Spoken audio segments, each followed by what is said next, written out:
Hampton Roads has a long-running high school and college sports tradition. It's time to give them the spotlight they deserve. This is 757 Sports Talk. Here are Matt Hatfield and Coach Ed Young.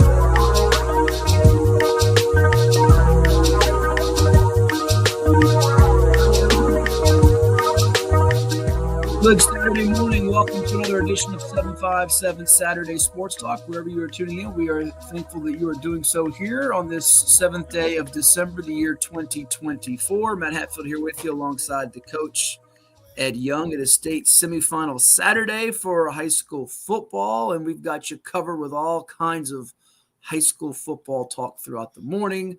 Plus, we'll sprinkle in some other items, dabble in the college football playoff discussion, NFL picks to conclude the show. High school basketball has started, and we've got a special guest that will be chatting baseball with us in the next hour, that being Tim Kirkchin, the Hall of Famer, Ford C. Frick Award winner, to discuss everything involving the world of baseball. And it's wild news that they are talking about having a golden at bat, but also signing days in the books. Ed, not a whole lot of changes on the signing day front, but Virginia Tech trying to beef up its class under Brett Pry after the Hokies were able to prevail against the Wahoos of UVA. So UVA's not going bowling. Hokies will. Some a little surprised, Old Dominion with no local signings as far as 757 area code. William & Mary got a couple from the Maury Commodores, who will be in action today at Powhatan Field in Norfolk. And if I understand it right, I think you're going to be taking in that game, are you not? Yeah, right now my plan is to go over there at Powhatan Field, probably be in the press box because it's not warm outside. Okay. And you know I'm not a creature of the cold at all. Better hope they have your name on the list. And if my name is on the list, that makes it even better. And I might have to go there. Who's covering it for you? Will Garlick? Will is there, yeah. I might have to go help Will to thrill a little bit, give him some, do some sightings for him and give him some suggestions. Okay. Buy him a little bit of, I got to buy him lunch. I think I owe him like 6 dinners from the past 12 You do. years. That would be nice of you to do that. I might have to take care of Will to thrill. What was your week like? You know, high school basketball has started, and I know this is challenging for you not being on the sidelines, but you did take in a game with me, which we'll have an interview with later on in the program. We'll show the interview with Stefan, Welsh, head coach of the Wolverines, who beat the head coach, Eric Brown of the Hampton Crabbers, in a matchup of defending state champs. Pretty rare and unique to have two defending state champs play each other on the same night. So that was pretty cool on Tuesday in Newport News.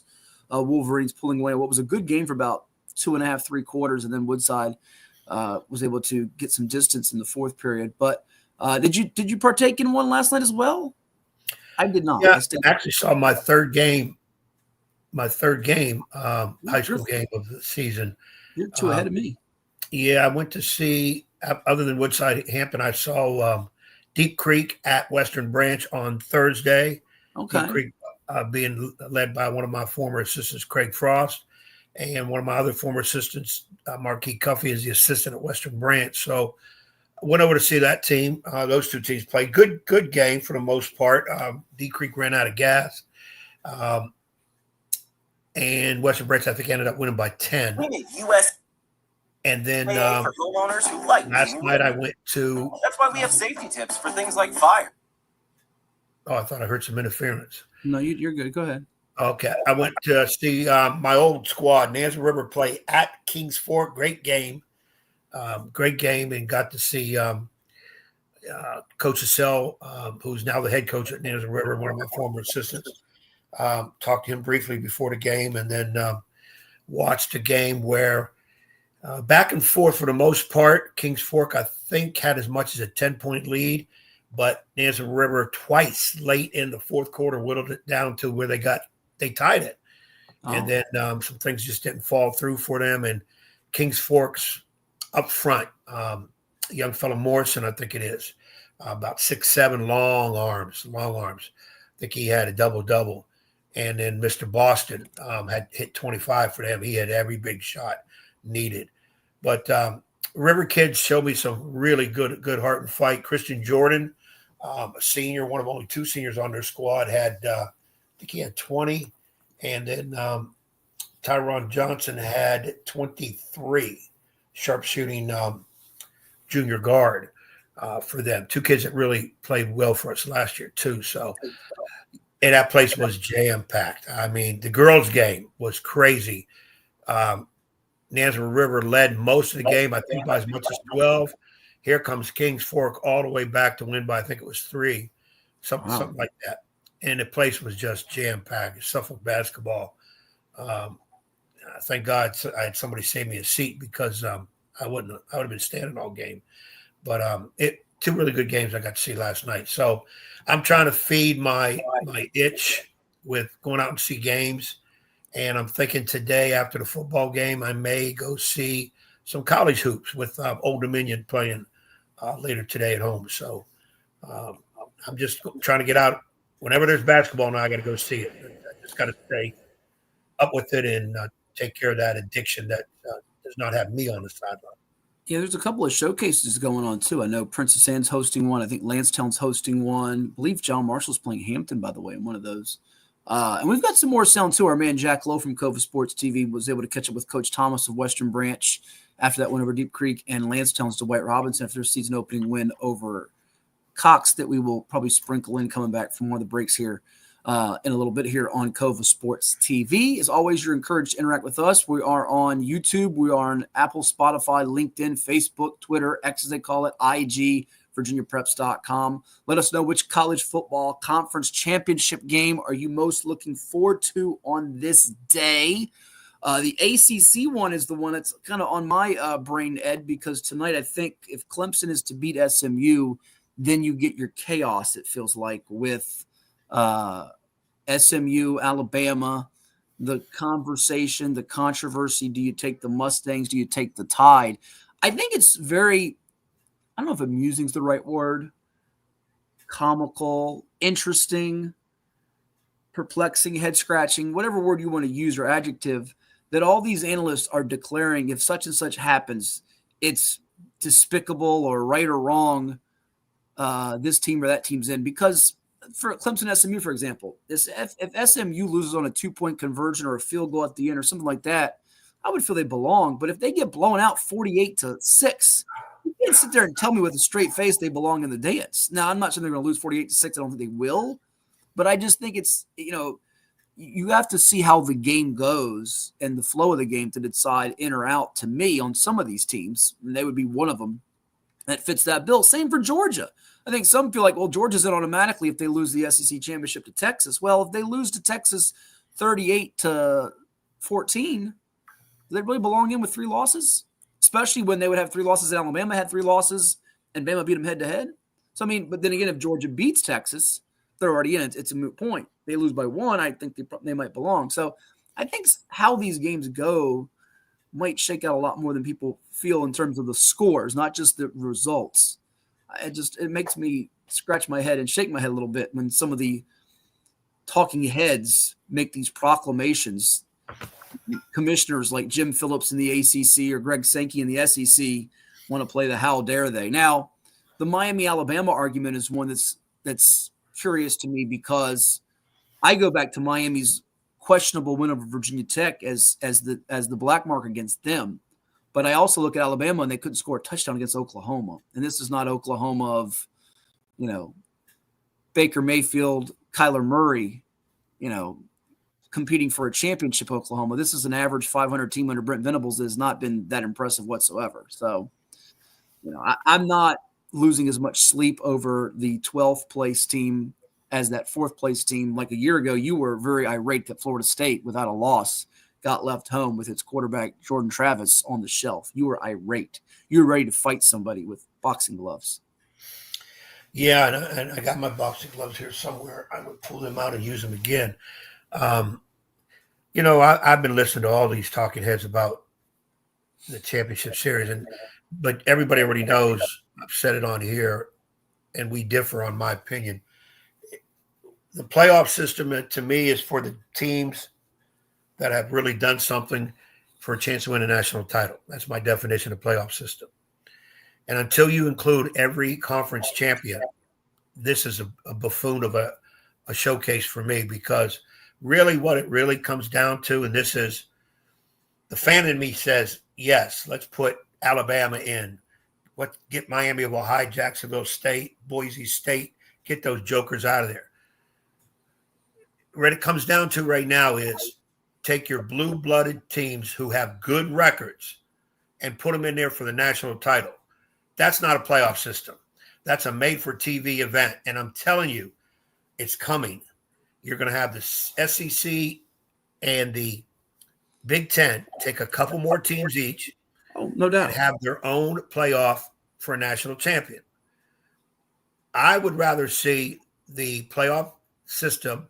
There's 9 conferences. We don't only need 4 which you call power conference. I disagree. Take all 9 in. No. Add 9 more teams. Go with 18 teams. No, it's too many. Now you have, but there's no need to argue because what I'm telling you is the way it should be. You don't have a team. Jacksonville State wins the Sun Belt or whoever. You're going to look at them and say, "You're nobody. You would never survive in the SEC or the Big Ten." First of all, they're not in the Sun Belt. Sun Belt is Marshall and Louisiana today. So all right, let me use Marshall. Conference USA is Jacksonville State. But let me use Marshall. That out before I get 15 comments telling me that you're wrong or telling us that we're wrong. No, it doesn't. It doesn't care what people say. It's idiotic for somebody to say a conference winner doesn't belong in a national championship. It's absolutely insane. What is their record? They're 6-5. What are they? I don't care if they're 2-8. If they 9-4. win your conference, you get a chance to play for a national title. Yes, 99, as ESPN says, prediction, 99.9 you're going to lose. But let them lose on the field, so not in somebody's head. How many years have we had that in the last 100 years? I don't care what we've had in the years. I'm just simply telling you care. To do it right, you put the champions of the conferences in, or you change the whole system. You forget conference play, and you just say the top 12 teams at the end of the season rated are going to play for national title. I'm cool with that. I think these conference championships are somewhat should be irrelevant. Now, I'm not against you on that part. Tom Hunsberger chiming in. SMU deserves to be in regardless of today's results. Alabama doesn't. I'd agree with the Alabama part. However, Tom, while on the surface, SMU's body of work should put him in and playing the extra game like our man Ed Pugh, who, by the way, Suffolk News Herald is flying to Atlanta for the SEC championship. I think he's supporting Go Dogs, if I remember right. On the surface, Tom, it seems right what you're saying. But again, if they were to lose to Clemson today by 4 or 5 touchdowns, and their body of work includes no resume top 25 wins, I have a hard time digesting that. It makes it feel like today. And you heard Rhett Lashley, the coach, say this week on, I think it was a podcast with Andy Staples and some college football experts, that, what if we had COVID this week? We wouldn't play the game. So now it's putting that in the thought process. They have a big issue on their hands. There's no question about that. And that is coming for sure. When you had back in the day when the 1 and 2 at the end of the year, they played for the national title. So that was about crazy. his point of Army, they had the one loss where they got hammered by Notre Dame, 11-1. They won the AAC. You want them in? If they won their conference, yes. Yeah, so you agree with Tom? They should be in. If you win your conference, there's 9 conferences. You're in that. That's 9 teams in the tournament. Now you figure out the rest. I don't care what the rest are. I really don't. Because now, as a fan, I'd rather see South Carolina. Let's say LSU. LSU has 4 losses. I'd rather see LSU play instead of South Army. Carolina's a good one. Yeah. Well, it's a television show. You have to understand that's a television show. That's what I'm saying. It's not a true national championship. It is made for TV drama, and nobody. You get that on Law and Order SVU on Thursday nights at 9 o'clock, right? Exactly. And most football fans are casual observers. They're not diehards. A diehard fan is going to say conference champions belong in a playoff situation. I don't care if they're – you can't say, well, Jacksonville State don't play nobody. Okay, then take Jacksonville State, put them in the SEC. Put them in the SEC. They'll go 500 at best for the rest of their life. So you'll never have to worry about talking about them anymore. Alabama deserves to be in the playoffs. Okay, put them in the Conference USA. They'll win it every year undefeated. Then put them in the thing. I'm tired of hearing 3rd, 4th place teams should be playing for a national title because their strength of schedule was hard.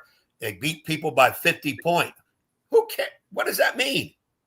And then they say, well, you should be playing the best teams. Okay, so you're going to play the top 5 teams. Get beat by all of them, and you should still be in the playoffs?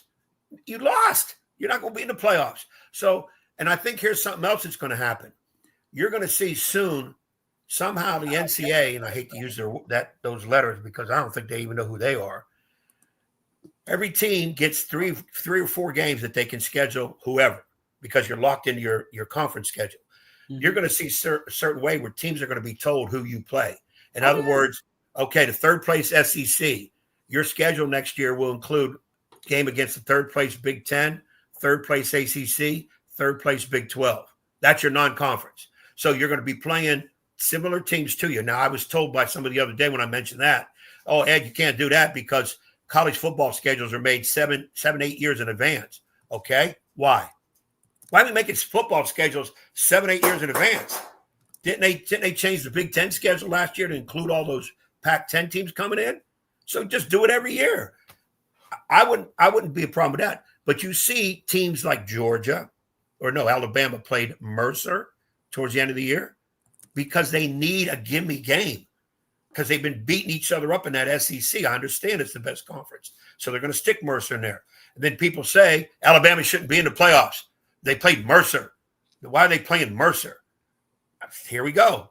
They do play them. They do have those Citadel Mercer games on their schedule. But look, and I hear Tom's take. He's with you on this. Y'all are ganging up on me, as the fans are. And Dan Malloy just said, "Preach, you're preaching. Get the Bible. Get the pen on the desk." And I'm on the road. Number one, I got a major headache. Number two, well, that's because I'm here. I'm sure. I'm just tired of all this talk because everybody said we finally got the 12-team tournament. It's going to satisfy the football. It's worse than it's ever been. It's worse. And now we're talking about. I don't think it's worse than it's ever been. I disagree with that. We're talking about going to 14 teams. I thought 12 was too many. I thought 8 would have been the right number. Now look, I get his point about the quarterback switch, but Tom, I want to hear you say this. If they were to lose, you say it now, and I get your point. I get what you're saying, that the body of work, this game shouldn't matter. You've done enough to earn the credit. This one game should be taken against you.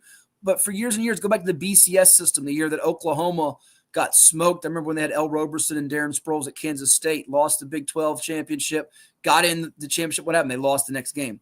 So what I'm getting at is I get the quarterback change and how it has benefited SMU greatly. But if they were to lose big today, I have a hard time justifying them as one of the 12 best teams in the country when you just lost to a Clemson team that hasn't done really a whole lot all year. Kevin Jennings, that QB, by the way, the sophomore, has given them a big jolt. I just have a hard time. I think the playoff is designed to have the best teams regardless of what the league is. Now, I get why you guys feel it's SEC, Big Ten. I'm not loving that either. We got a 3rd, 4th, 5th place, 6th place SEC team, Big Ten. I mean, Penn State beats Oregon today. How disgusting is it? They could be the number 1 overall seed. They could score a touchdown against the Buckeyes, who, by the way, spit up all over themselves last week against Michigan. What a disgraceful, terrible performance at home by Ryan Day, who's hanging by a thread. Now watch him go win this playoff and be made a hero all of a sudden, and they couldn't do anything against a very, very average Michigan team. But look, this system's been flawed for years. People wanted more teams, and now we get more teams, and you all are unhappy. You're all unhappy. I knew it. I knew it was going to happen when it came to 12. I said, you're going to still – it's like the 64 NCAA basketball tournament. When they pick the teams, for about 3 days, you have complaining about 4 teams that didn't get in that should have. And then once the tournament starts, everybody shuts up. So I just think, again, for football, the conference champions are in, and then you can add as many other teams as you want. I don't care if you add 13 more, whatever. And come out. This is not NCAA basketball. You can't play 4, 5, 6, 7 games. I mean, the NFL guys don't have a tournament that long. It's too much. And that's one reason why it's not going to get real big. If they do that, then the whole bowl picture, which here's another statement. SMU is in. Greg, let's see if you agree in 24 hours when they lose this game by 2 touchdowns tonight to Clemson and Alabama squeezes in and it makes the ACC mad like Florida State was last. Let's see if that happens. And by the way, you can't take a word of what Ward Manuel says on those broadcasts. Those guys will say one thing and turn around the next day and do something else. It's called politics, okay? We watch it all the time with those that run for president, whether you're a Republican or Democrat, okay? And those things come back to haunt you. They don't mean anything, whatever they say. It does not hold up in court. Trust me, it doesn't hold up in court. But I know you're waiting to see. I heard Chuck Todd say this earlier this week. if one of these conferences goes to a court and tries to make this, I wouldn't say a Hayfield situation, but now it becomes really messy for college football. You do wonder if that day is coming. You do wonder. Well, that's what I'm saying. That's why the NCAA will just throw their hands up and say, you know what, whoever wants to go in the tournament, go ahead. Y'all figure it out. But another thing, this is a side note on all this. How about all these bowls?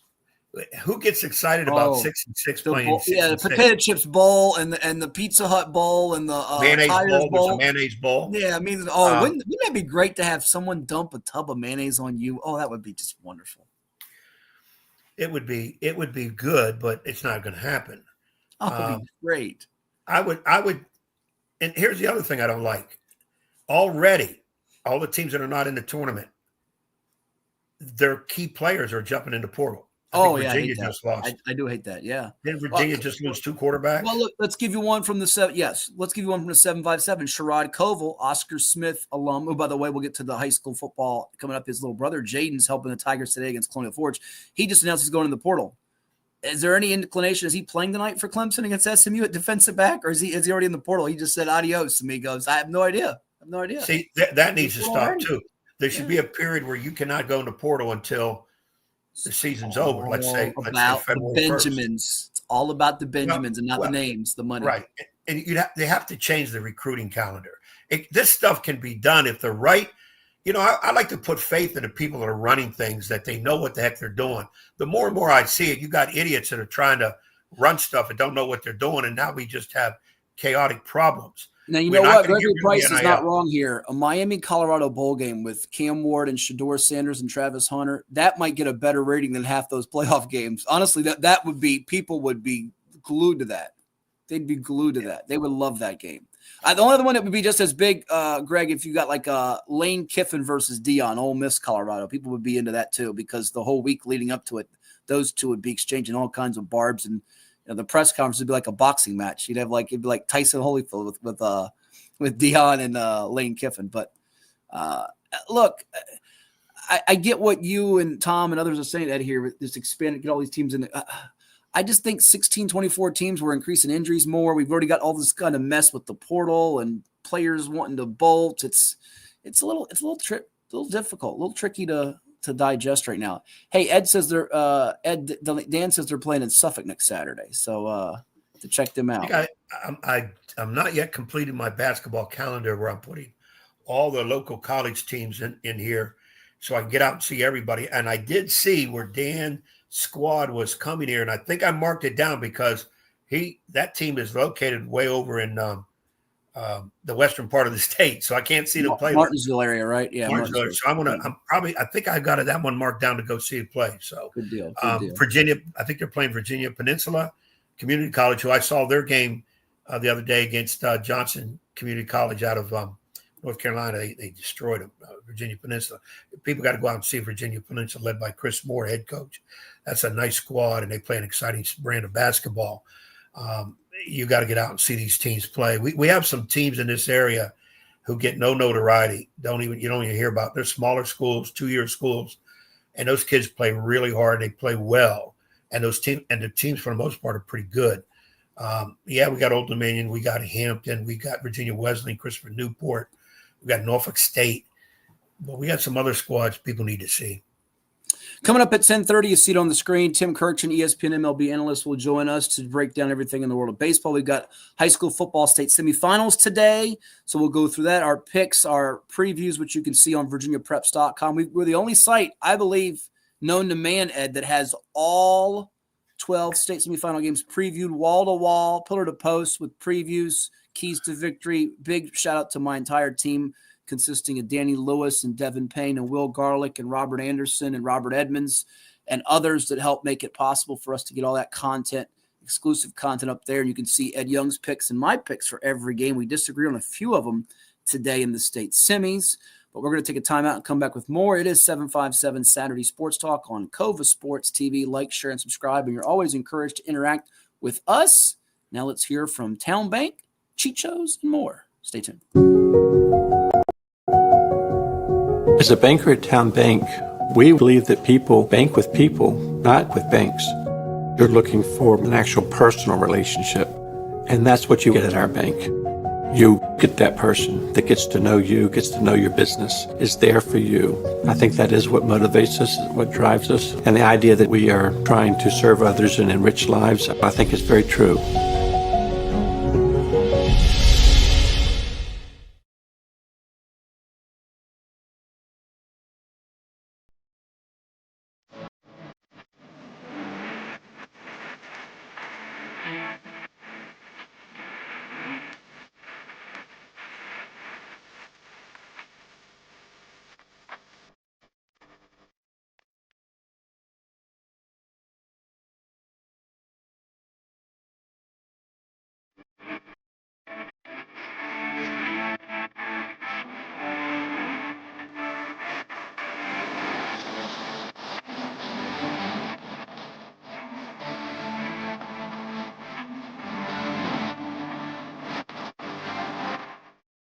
CoVA Painting. We don't just paint, we transform spaces. Visit covapainting.com or call 757-550-7357 and mention the Sportsplex for 10% off of projects over $1,000. All right, I'm here with Coach Robinson, coach of the Landstown after their opening night victory over the Fox Falcons. Coach, first game of the year, what'd you see? What'd you like out of your team?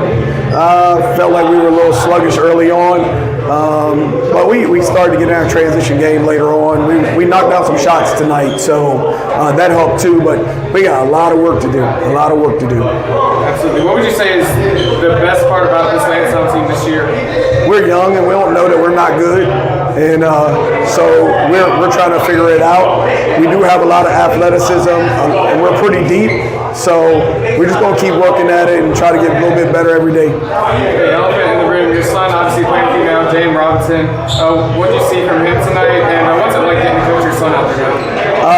Well, he shot it really well tonight, so when he shoots it like that, he's pretty hard, to stop, and he kind of gets us going. And so he did tonight. He got us going and kept us ahead by quite a bit.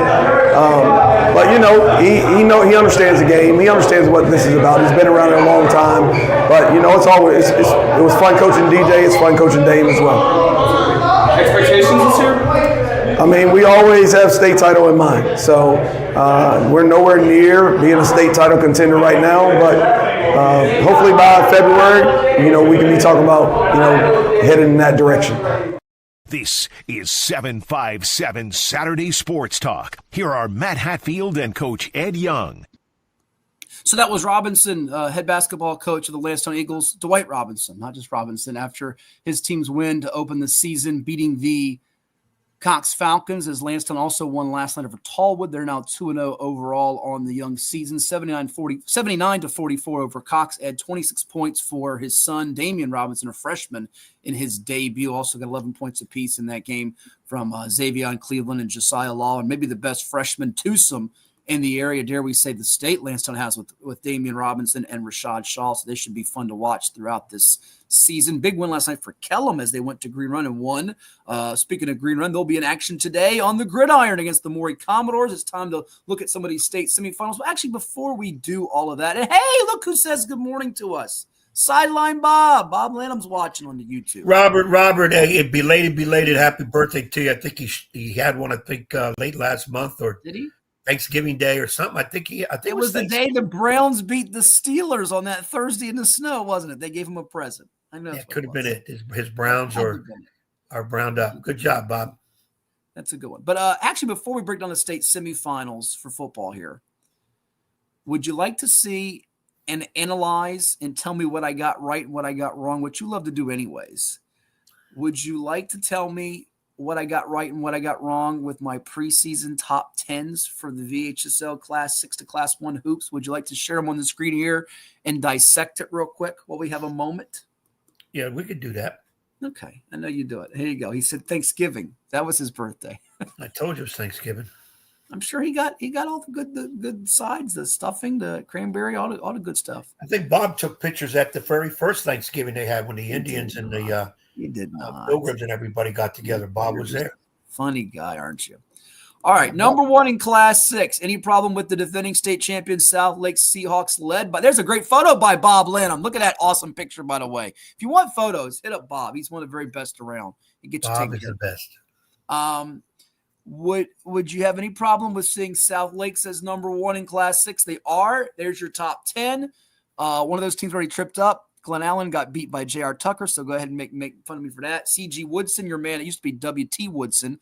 Doug Craig, they fell to South Lakes in the opener. How about last night? No Hayfield South County game. You say, why? They still suffering from football? No, they didn't have officials. Maybe not having an AD in place might have been a problem with that. No officials. How about that? Big matchup with Hayfield South County doesn't play because no officials. Hey, let me say this, too, before this gets started. Hayfield, did you check your roster of all your players and make sure so we don't have another fiasco Be like nice. we did in football? Now, why do you have to? I mean, come on now. Look what Hayfield has caused. They need to be checking. Keep an eye on South County. I'm hoping Landstown comes up through the chute.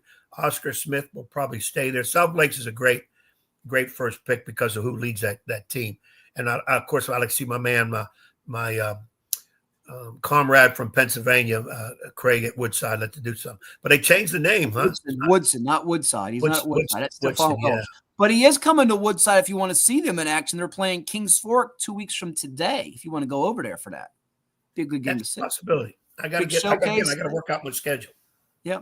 I won't be able to go to any showcases next week because I'll be in Harrisonburg at JMU for the state football championships with Andy Hayes on the call for the NFHS network. For some reason, they'll let me zoom in, so we'll just have to just tell you what's there. There's Silas Barksdale, who we saw the other night.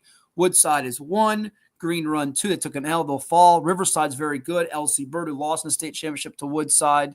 Maury, Massaponax, Kings Fork, Albemarle, Norview, Potomac Falls. Norview got beat last night by Lake Taylor, so there will be some changes coming in Class 5 hoops. What's your assessment? Woodside, I think, is sitting pretty at number 1.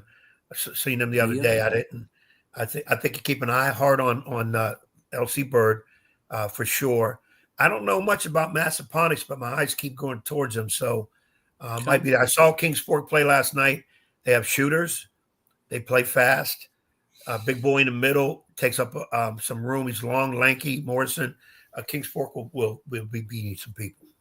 Jeremiah Morris, yes. Morris, Class 4, Hampton, number 1. John Hanley put it on whoever they played last night. I think like 97-16. They smoked them. Varina, Tuscarora, EC Glass, Broad Run, Atlee, Churchton, GW Danville, Loudon Valley. When I spoke with Boo Williams the night, he was very high on Varina. I think Boo's got a player, Brian Mitchell, who's on their team. His travel team played him, so they're going to be really good.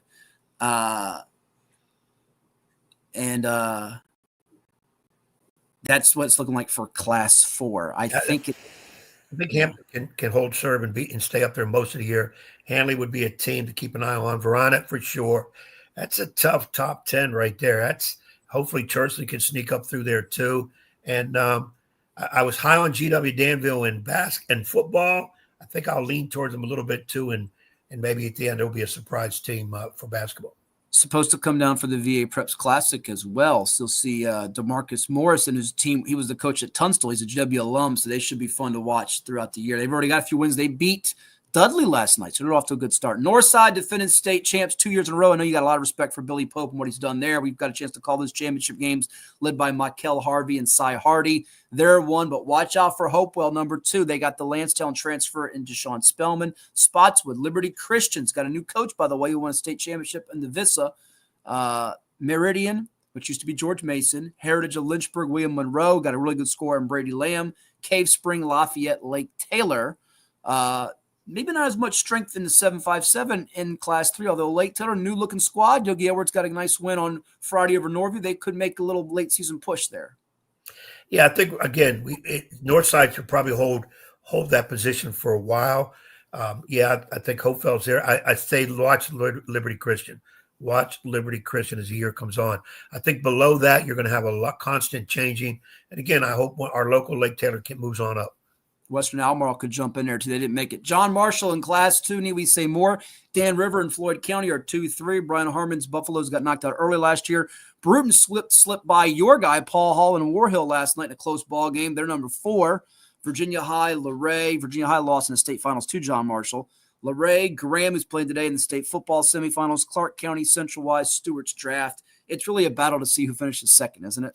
Yeah, John Marshall will win the title again, easy, probably by 56 points.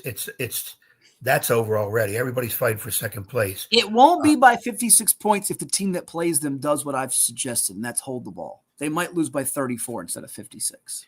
It's tough to hold against them. They got so many athletes. But you could lose. But would you rather lose 48-14 or 96-42? It doesn't matter to me. Number one, I want to get there. I want to win, but the margin of defeat, you got to use strategy, yes. And if that's the best way you can beat them, you've got to bother them. So, but I don't see anybody doing it. It's hard. You've got to have some really smart kids and some handlers to hold the basketball, and I don't see it being happening. Well, they've got handlers in sports, if you know what I mean. Number one is George Wythe in Class 1, Auburn 2, not Ward. It is War Eagle, the Eagles of Auburn, who lost in the state finals to Lancaster last year. Lancaster just won a buzzer beater to start their season off against Northampton, who's 8th. Alta Vista is playing the state football semis. They'll get some football kids, you would assume. Patrick Henry, Glade Spring got a couple of towering big men. Chilhowie's mighty good. And then you look at the rest of that group. Class 1 seems pretty much up for grabs, although George Wythe has been knocking on that door, and I think they're ready to open it up. I'm looking hard at Alta Vista for that. Really? Yeah. AC Johnson, veteran coach, son of Bob Johnson. You remember Bob Johnson? Yeah. Yep. Bob was a long-time success. I just think you're right. There's a lot of changing up in there. And I guess the closest to our area under the 757 code would be a Lancaster, a Northampton, to see those teams maybe move. And Lancaster is a team we talk about in the playoffs almost every year. So maybe they'll come up. But they don't have any more Hendersons. When they had one, they were very good. This is true. Let's look at the state football semifinal matchups for today, Edward, and what we have going on in Virginia high school football, as it shows on the screen now. You see it on the screen. There's a bracket. There is the Class 3 bracket. Let's start there. This is the first one that popped up on my screen. Which of these two games will be better? Lafayette Kettle Run, Liberty Christian William Byrd. We had Charlie Porterfield on the hash with Hatfield earlier this week. If you missed that, go check it out. It's up on VirginiaPreps.com. It's up on our CoVA Sports TV YouTube channel. We spoke with Andy Lynn last week. Two undefeated teams. We've only got two matchups featuring two undefeated teams, and that's one of them with Lafayette Kettle Run. Is that the better game of the two in Class 3? I would say so. You got the two unbeatens going at it. I just think the other game is Liberty Christian. Byrd will put up a fight, but Liberty Christian all the way. This Lafayette Kettle Run, I'm going with Lafayette, not just because they're 757. I feel strong about it, though Kettle Run has probably proven me wrong every step of the way. I think I've picked them to lose so far every playoff game, and I'm picking them again to lose. Maybe I shouldn't do that. Maybe I should pick them to win, and then they will lose. But I'm going with Lafayette in this, but Liberty Christian to win the whole thing. Well, Lafayette's defense has been really, really strong all season long, but this is the first, I guess you could say, potent passing attack that they've faced in the sense of what Jacob Mulhern and Kettle Run can present them this year in terms of what he's done and as far as affecting the game. He's thrown for 38 touchdowns, over 5,000 yards passing his career. So this is going to be a game that's going to really test their pass defense for sure. If they can win the battle up front, they have a great chance. And obviously for Kettle Run, they've got to be able to tackle those ball carriers. We talked about it last week. A backup fullback running for 200-plus yards, and Tyree Wilson for the Rams was a big deal. Liberty Christian's Gideon Davidson was named the Gatorade State Player of the Year yesterday, Ed. You have any issue with that? He has been mighty, mighty good. He's going to Clemson. So Dabo Swinney's excited to get him, and he does it on both sides of the football. And statistically, when you look at what he's done, it's hard to argue with it. Through 12 games, 2,054 yards, 34 touchdowns, also 2 touchdown catches, 2 kickoff returns for scores, 95 tackles, 2 interceptions in his career, 7,476 yards, and 118 touchdowns. That's like Gatorade National Player of the Year consideration, the way he's played, right? Yeah, I just think it's tough. And I think I don't know. I always want to say you should pick the Player of the Year before the playoffs start, so you're only looking at regular season. And then part of me says, let's wait till it's all done and see if that person went right through the playoffs, if their team went right through the playoffs, and how well they did. But it's an individual award. You should not hurt a kid because his team wasn't that good if he has the numbers. Now, you've been mentioning this kid. Who was the kid? I can't remember the name. Dinwiddie, Harry Dalton. He's responsible for like 100 touchdowns or something. Southern Cal. And remember last year, Jeff Overton Jr., who went from Freedom of Woodbridge to Hayfield. Just the fact that he played at Hayfield was going to give him the award. Of course, he didn't have his longest season, obviously, but it feels like it's Davidson's award. I don't have an issue with him getting this. I'm not saying he shouldn't win it because he's got deserving. numbers and he's on a very good team. He's totally deserving, yeah. Right, and he's a high recruit. So no, I don't have a problem with that. It's just there's so many other players out there that, it's better to pick it later or pick it earlier, but I don't have a problem with it. So we disagreed on who wins that Lafayette Kettle run game. We are in agreement on Graham over Glenver and Poquoson over Strasburg. But we talked about it last week a little bit. I think we actually talked about it off air the other night after our Woodside Hampton basketball game we took in. The quarterback for Glenver, Brody Dayat, if you haven't seen what he's done, he's a junior. He might be one of those Gatorade Player of the Year candidates next year. My goodness, his stats this year at Glenver are ridiculous, folks. I talked about it on the Hash with Hatfield. Here's what he's done. And by the way, I mentioned it to you. You got a chance to call his brother Owen in the state championship in 2022 for Cave Spring when they beat Petersburg. His older sister Daisy Ann was part of 2 state championship volleyball teams at Glenver. And Brody, 2,726 yards passing, 46 touchdowns, just 5 interceptions. He'd run for 700 yards and 12 scores. That's 58 total touchdowns, tying him for 5th on the VHSL's all-time list. And then from his edge position on defense, edge rusher, 90 tackles, 18 sacks, and 7 pass interceptions. Beat that, sir. That's what I'm saying. His kids are putting up some numbers. I do think the player of the year, because you have so many great ones, probably should go to a senior. Yes. To kind of. But I'm talking about next year. If he puts up those kind of numbers next year, he's going to, or him returning is going to put him in the conversation for that award. Is what I'm getting at. Yes. Yeah. Yeah. He's going to, I think he'll be, as long as, let's hope no injuries or whatever. But yeah, I think you're right. Those are some ungodly stats. But yeah, I think on this one, I go Poquoson and Graham and probably stay with, as you say, the G-men to win it all. Well, I would tell you that based on what I've seen from Graham's defensive line, it's going to be hard for Glenver to give him enough time throughout the game consistently. That's going to be the real challenge. Poquoson and Strasburg, these are 2 mirror images.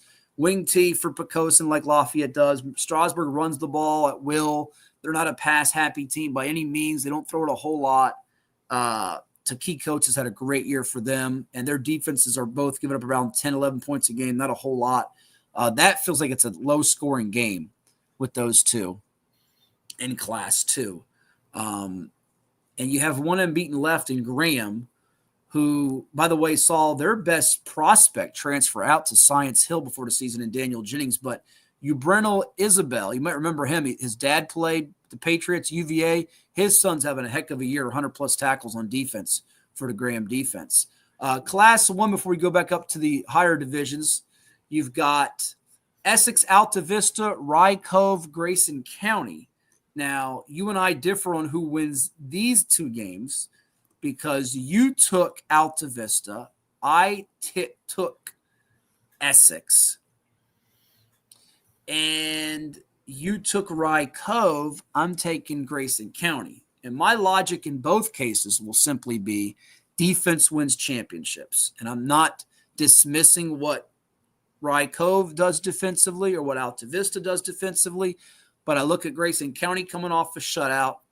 They have a mixture of guys creating takeaways. They've got 3 Goad brothers, Maverick, McCray, and Mac. So you got to figure out which Goad is good or which Goad do you get. Yeah, get your Goad. Well, you got to go for it. You just got to go for it. And then in Essex's case, they've not given up a point this entire postseason, and they just walloped Rappahannock, who beat them during regular season. Alta Vista had a bit of a sketchy showing against Buffalo Gap, and plus their stud with 4,000-plus career rushing yards in LaDainian Stone. He's got a bit of an injured ankle, so I wonder how effective he is. Now, last year was 16-8 state semis. Essex won. Essex got held to its season low in yardage, and if not for 4 takeaways and a blocked punt, Essex might have lost that game. So home field does matter.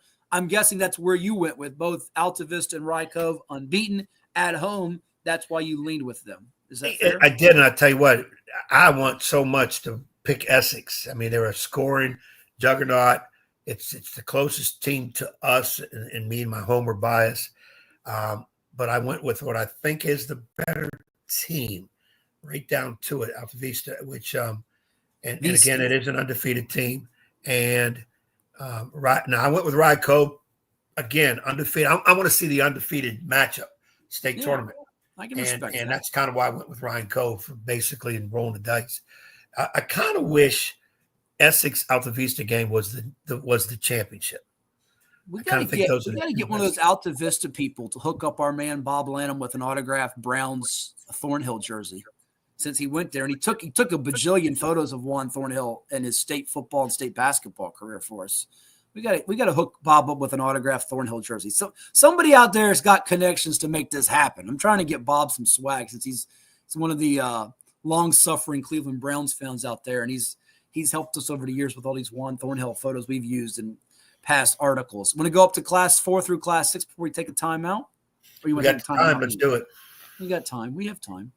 Let's go up to Class 4. The Phoebus Phantoms today at Darling Stadium taking on the Sharando Warriors. We told you last week about Micah Carlson being dinged up. We wondered about that in their matchup with Salem, but he got it done.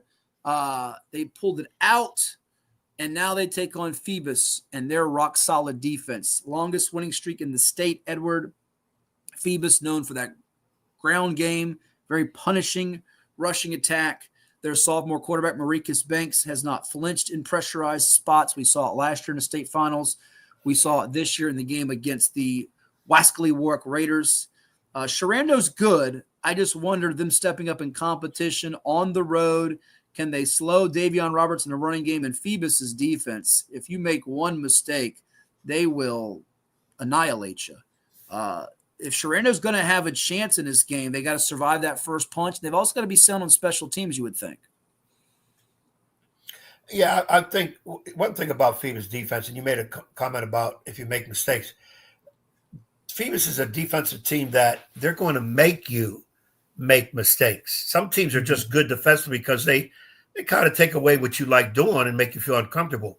Phoebus they're disruptive on defense, so you really can't even run sometimes your own stuff.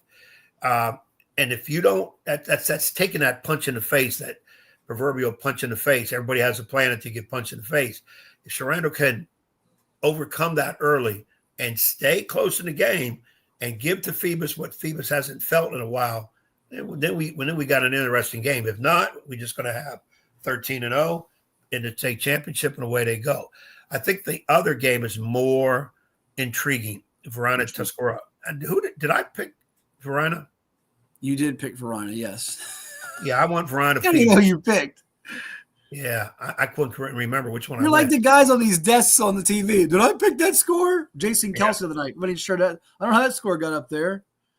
You're a trip. You know that? Jason Kelsey is Jason Kelsey reminds me of a dude who opened the door, was looking for the restroom, opened the door, and just walked into the studio and said, "Hey guys, what's going on? Let me sit down here." Like he doesn't belong, but he does a great job. Hey, our man Danny Lewis is going to see a great one with Verona and Tuscarora today there in Richmond. The wide receiver defensive back matchup between Dawson Pugh for Tuscarora, who's going to Boston College, and Damari Carter, a junior, two-sport athlete in football and basketball, could be something special to watch unfold. Quarterback for Verona has been playing really well in Caleb Weiss. That's what worries me about Tuscarora in this game. They're down to the third-string quarterback, but their defense is tremendous. And Verona's defense is mighty strong. Sophomore running back had a 220-yard, 2-touchdown game for Tusky last week in Zane Ilion. But that has the feeling to me. It could be really low scoring, like 14-7, or it could open up if Pugh and Carter make those big plays. Now, if they get neutralized by each other, then I don't think we'll see a game in the 20s or low 30s. But that feels like up front, there could be just some grown men scratching and clawing and not biting, but fighting in that game. That's going to be a real war. I think Tuscarora's defense is better than people realize. And Verona, they obviously have those bursts in them where they can, if we've seen it in basketball too, they can erupt on you in a quarter and turn a game on its head. But that's a real war. And I tell you what, I think Phoebus will have a much easier time today than next week, assuming they advance like we expect. But next week's game against Verona or Tuscarora, should they get there, I think will be a tough order for them at Liberty. It will be much like last year, sweat it out to the end. I agree with you on that. I really think, and again, now I want to slight Sharando, but we're trying to pick to see what happens, and I think it's Phoebus because it's like a heavyweight boxing champion. Until he loses, he's still the champion. You're not going to out-decision the champion. You're going to knock him out, and I think that's what has to happen with Phoebus. You're going to have to beat them, plain and simple, and then have enough resolve to come back after that crazy war to win next week. And that's what Verona and Tuscarora are going to go through today. Of course, they got a whole week to prepare, whoever wins that game for Phoebus. But it will be a tougher game for Phoebus. Let me ask you this before we go to Class 5 and Class 6. If Sharando was to win today, would this be viewed to you as one of the biggest surprises in the state playoffs since 1999? And you say, what happened then? That was when Culpeper, coached by Lou Sorrentino, came to Darling Stadium and knocked off the Hampton Crabbers in overtime, 20-17, the state semis on their way to a championship. Hampton had won 4 in a row. They had actually won 3 in a row, from 90, or wasn't it 4 in a row? It was from 90, I'm drawing a blank here. Hampton was on that. Obviously, they'd won a couple national titles under Ronald Curry as a player with Mike Smith, who just got named to the Virginia Sports Hall of Fame. They had won championships in 1995, 1996, 1997, and 1998. They were coming off a 4-peat. Yeah. Hampton had that long winning streak. Would this be as big a surprise as that, if not bigger, in your eyes? It would be big because Phoebus has been undefeated for so long. We just automatically think they're state champion, period. Mm-hmm. But Sharando's 12-1. It's the playoffs. Phoebus is not going to go undefeated forever. They're going to lose a game. We don't know when. Could be today, next week, first game next year. We don't know. They're going to lose a game. So in that respect, it's not a major surprise. If it was to a team that has 1 or 2 wins and they were undefeated, then it would be like, what the heck happened there? They won 47 in a row, though, Ed. And the state record was 52 that they shared with Riverheads, I think. Yeah. So they want to break that record next year. Yes, they have motivation to play every time because they do want to win every game. Wanting to and doing so, 2 different things. But I haven't seen anybody in the Peninsula District. Warwick the last couple of years was the best opponent, but they kind of rolled Warwick. So I don't know. The only way I could see them losing is probably in the playoffs. So here's the game, and then if they win, then there's another shot next week to lose. If not, they're going to go in with what next year with 49 straight wins. No, because they have 2 games left, and it's If they won both, it'll be 49. You're right. Yeah, 49. Yeah, I'm trying. I think I could do my math now. 47. No, you got it right. You got it right. Green Run Maury, Briarwoods LC Bird. Which one do you want to tackle here first? Well, the undefeateds, both locals. So we're going to get a 7-5-7 in a championship game for sure.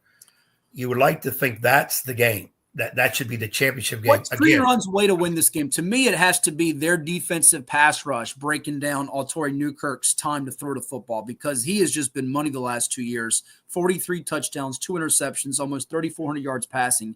If you can't get to him, you're not beating them. It's that simple. And they have a pass rush with Zeke Chinwiki, who's going to Virginia Tech, Manny Taylor, who's going to Pittsburgh, Cam Johnson. That, to me, is the game. It's got to be, can the Green Run defensive front pass rush break down the Morio line? You got to try to confuse them. You've got to blitz. I think, again, this basketball coach talking football. I think you have to show them different looks on defense. You have to have people come from different angles.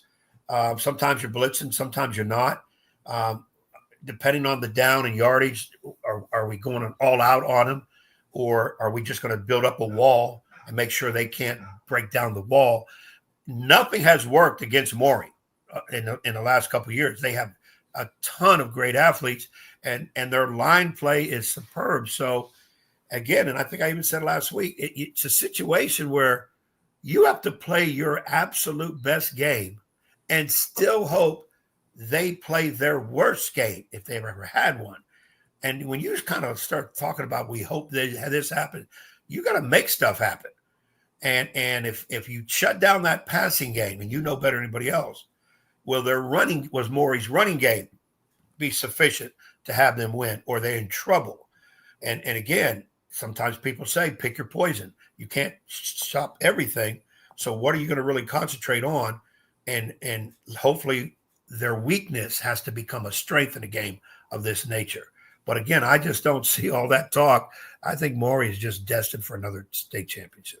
Yeah, the keys we outline on Virginia Preps are as simple as follows. It's protect the passer, blanket Anderson, as in Jaden Anderson of Green Run, if you're Maury, and stay on the attack. For the Stallions, they've got to get heat on Newkirk, the quarterback, cut down on penalties. Remember, they had 18 flags for 195 yards against Bayside. They had 16 flags for 147 yards in the regular season game with Salem, and then manufacture rushing yardage because they're known for their air attack. They can get some on the ground. It'll take some pressure off Kassan Farrar and their passing game. Folks, make sure you bring the eggs if you're a Green Run fan and throw them at Ed Young because he's got it scored 28-12 Commodores. So get mad at him. He'll be there. Briarwood's LC Bird. You took Briarwood's in overtime, and I also took Briarwood's. Our man Danny Lewis has got Bird winning this game, and Bird is the word. I just feel like getting Trey Dudley now healthy, running back who's going to Syracuse, plays linebacker 2 for them, and that wide receiver out wide, Colin Capistrant, could be the X factor. You're asking Bird to win a 3rd straight road playoff game, which is doable, Ed. It can happen. They beat Matoka on the road. They beat William Fleming. I just feel like maybe their magic, I don't want to say luck, but maybe their run runs out today against Briarwoods with a really darn good coach in Mike Burnett, who's led both Tuscarora and Broad Run to state championship games before. He's trying to get to JMU with this crew. Yeah, in picking this game, I really was wanted to pick Bird. And I felt Bird would be the team to come out of this because I've gone against Briarwoods all the time. It's almost like with the previous game I had mentioned about I don't know if it's Tuscarora or whatever. I've been with them, and all of a sudden I went against them. This time, what changed your? Yeah, this time I'm going with them because I've been underestimating Briarwoods all year because I picked them to lose every step of the way. So now I said, you know what? I'm going to go with them. I've listened to what you're saying, obviously, because I put a lot on that because you're a little bit more in tune to what's going on with these teams than I am. And I just feel, okay, you're right. Bird to win a 3rd straight road game. But once you get into playoffs, a mentality of a coach to his team is, fellas, it doesn't matter if we play in a parking lot somewhere. This is our opportunity to move on. We can't worry about, we got to play at home to win. It's the only way we can win. And some teams are better, football, basketball, are better on the road than at home for whatever reason. And Bird can fall into that where they just love being on the road. It's a challenge that does not hurt them at all. And some people get a little too comfy when they're playing at home thinking they got it made, and you don't. So it'll be interesting to see, but I'll go Briarwoods. Classics, Lake Braddock and Madison. You can read the full preview up on virginiapreps.com. Now, Ed Young is going against the Bruins in this one. He's taking Madison, but relatively closer than I am, 21-18. Madison led by Dominic Nicely, who's going to Coastal Carolina. He signed with him this week. They thought he was going to flip to JMU, and he didn't. Ended up signing with Deshaunta Clears. He's got over 2,000 yards all-purpose. Earlier this year, regular season game, Madison won comfortably 36-15. Now, I could be wrong about this, Ed, but I think of the 12 state semifinal matchups, I have to double check it here, this is the only one that is a rematch of the regular season, if I'm looking at it right. I think it's the only one that's a rematch regular season. Do you put much stock into that here in the state semis, and given that it was a 21-point win for the Warhawks? I think you have to look at that. The idea of they're familiar with each other. I don't know if you put a whole lot of stock in the score because things have changed since then. Yeah. And I think both teams are much better. Obviously, they've got this far. And I think both coaches go back and look at that film. Is there something out of that film that they can see that maybe they haven't before that could help them? So it does have some relevancy to it when you're playing now in the playoffs. And I like the idea when I play a playoff team that I've already played them, win or lose, I've already played them, because it gives me that idea that, okay, I'm comfortable with them because I have an idea what they're done. But then again, I've got to watch and see everything they've done since that game. It's not the same team. Now, if you would have played them just recently, like 2, 3, 4 games ago, as opposed to early in the year, now it means a little bit more. But it'll be interesting to see how that comes out. Oscar Smith, Colonial Forge. Now, you have this scored a little bit closer than I do in terms of your prediction. You've got it at Oscar Smith taking the victory but only by a margin of 16-12. I've got them doubling up the Eagles 26-13. Oscar Smith, that defense has been playing at a high level this year, 7 shutouts. Colonial Forge coming with that RPO game, the run pass option behind Brock Brimhall. They're going to be really tough to deal with in this game. Should be a fun one. Yeah, I kind of think the scores be a little bit closer. Of course, I'm putting my stock in Oscar Smith to win it all, being a 7-5-7 situation. I don't think I've given Colonial Forge probably the respect they do all year. But again, I just keep thinking when you get to this point and your opponent is called Oscar Smith, and this is where they most always are, you really going to have to bring something. Very similar to when people who plays Phoebus and now whoever plays Maury. Yeah. You're going to really have to bring something because those teams are not going to make a lot of mistakes. I don't think they're going to beat themselves, and you're going to deal with athletes on both sides of the ball, plus line work. Your guys in the trenches on those squads are probably the key as to where they're at now. Yeah, we had on Colonial Forge coach John Brown during the On the Hash with Hatfield podcast this weekend, and he talked about having to be able to match physicality of the Tigers, which you think of the Tigers being almost more of a finesse team with their air attack going back to the years under Rich Morgan and what they did throwing the football, but that physicality up front they can bring with their defense and the line play, like you said, is such a big deal. And one more thought before we go to break here, and then we have on the Hall of Famer Tim Kirkshin coming on with us to talk some baseball here on 757 Saturday Sports Talk. Jamari Deloach, the Oscar Smith standout defensive back, one of the fastest players in the entire state, flipped his commitment from Cincinnati to signing with the Hokies of Virginia Tech. You at all surprised by that? It's another Hokie from Oscar Smith. They've gotten quite a few over the years. Nothing surprises me when Virginia Tech, Virginia get kids from the state. I kind of expect it. I'm hoping, and I'm a little disappointed, Old Dominion really didn't pick up some people. And I'm not. And I think that's more of an issue with the kids than it is Old Dominion. I'm sure there were some people Old Dominion wanted, and the kids decided, well, I'm going elsewhere. And I sometimes sit back and say, okay, go ahead and see if the grass is greener on the other side because you're going to be coming back. Now, whether or not somebody wants you when you come back will be another story. But that's how I look at it is Virginia Tech. I used to think if Virginia and Virginia Tech wanted somebody in the state, they were getting them, period. Mm-hmm. Now that's not so much true because so many schools come into state to recruit hard. Penn State is traditionally a powerhouse team that has come in this area, including 757 in the state of Virginia and especially 757 and gotten players. For sure. We're going to talk with Tim Kirkshin coming up next about Major League Baseball, the Golden at Bat thing that's being talked about. Where's Juan Soto headed? All that coming your way. If you got a question for Tim, you can always chime in with us. Shoot it our way. We'll give it to Tim here. But let's hear a quick word from some of the sponsors, including CHKD and One Life. We'll be back in just a moment on CoVA Sports TV. At CHKD, sports medicine is more than just treating injuries. It's a whole team approach to caring for young athletes. With experienced physicians, surgeons, trainers, and rehab specialists here when kids and teens need them most.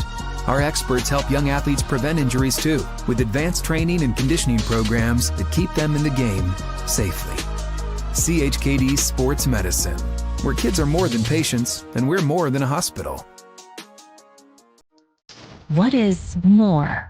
Is it more reps, more strength, more stamina? We say it's all of that, but it's greater than just what's in the mirror. It's about improving your mental and physical health. More is a feeling of achievement, fulfillment, confidence. It's looking better, feeling better, being better. And it's our mission to get you there. Because here, you are more. One Life Fitness. Hampton Roads has a long-running high school and college sports tradition. It's time to give them the spotlight they deserve. This is 757 Sports Talk. Usually it's Hatfield. That's why I try to tell everybody, get on Hatfield. He is the legal scribe, the talking head that knows all this, puts the whammies on. We do things different on this podcast. That's why we're rated number 3 in the state. You got Play-Doh? Get out of here! We got people all over the globe watching with us. Sitting in a phone booth with you would be very... well, no, we got to have your own phone booth. I'm not sitting in a phone booth with you. It is 757 Saturday Sports Talk here on CoVA Sports TV. Like, share, and subscribe. This is 757 Saturday Sports Talk. Here are Matt Hatfield and Coach Ed Young. And welcome back to the program. We have a special guest with us here on 757 Saturday Sports Talk. He is the Hall of Famer. You see him all the time on ESPN. He's been on Sports Center, Baseball Tonight, ESPN.com, ESPN Radio, and he's in the Baseball Hall of Fame. Our good pal and friend, Tim Kirkshin. Tim, good to see you. Happy holidays. How's life treating you? Good. I've been up since 4 o'clock in the morning putting up the Christmas decorations this morning. Oh, goodness. I drag a lot of things out of the basement, but when it comes to skillfully setting things up, not very good at that. I know where everything goes, but I have to bring my wife, Kathy, in to make things look really good. I know they go in the right place. I know big boxes go over here. And I can lift, but I have no skill, and that goes for just about everything in the world. Well, see, Ed ends up hiring some neighborhood kid and gives him like $10, $15 to do it. And then with my house, I find stuff in the shed and the closet that I didn't even know I still had. Is that the case for you at all? Yeah, don't start me on this, please. Our garage, our basement, it's like Fred Sanford lives in our house. The house is spectacularly beautiful, except certain areas of it are a little bit cluttered, and we're working on that this off season also. But at least I know where all the Christmas stuff is. It's easy to get to. Tim, you got it. Your wife won't let you, and I don't have a wife here, so I can do it. I leave mine. I have nothing on outside. I don't put decorations up outside. Inside, I leave it up year round. So that way, July 9th, if I want to be in a Christmas mood, I am. And of course, it's December. I want to be in the Christmas mood. It's there. I just leave it up. I ain't got to worry about it. I got to put it away. Just make sure you clean it. But most wives will not allow Christmas decorations year round because they want to see everything change. And you got to keep putting different decorations of every holiday season up. That would drive me nuts. Well, I'll never get away with that. I put it up, I take it down, and everything in between, my wife takes care of it because she's really good at this. Well, let's dive into the baseball, Tim. The season has completed. There's been some deals. There's plenty more deals to come. Is it right now for everybody, yourself included, all the different baseball analysts, experts, fans, is it all just the waiting game for Juan Soto, or is it more than just that for you and others, do you feel right now? Well, it's more than that, but this is obviously the biggest story of the free agent season. Juan Soto is 26 years old. He has over 200 home runs. He's played in 2 World Series, winning one of them. He is a generational hitter, and he's going to get more money potentially than anyone in the history of team sports. I mean, he might go over $700 million with the deal he's going to get. That's what we're kind of all waiting for. Now, that doesn't mean once he signs, then it's just the floodgates are open and everybody else signs. But usually when the biggest domino goes, others follow. So I fully expect a very robust market, but it's got to start with Soto. And let's hope for everyone's sake we get this going really before the winter meeting starts Sunday night, Monday, because that's what the winter meetings is supposed to be about. Tremendous activity where baseball controls the landscape for 3 or 4 days, and a bunch of really fun signings and trades is what the winter meetings is all about.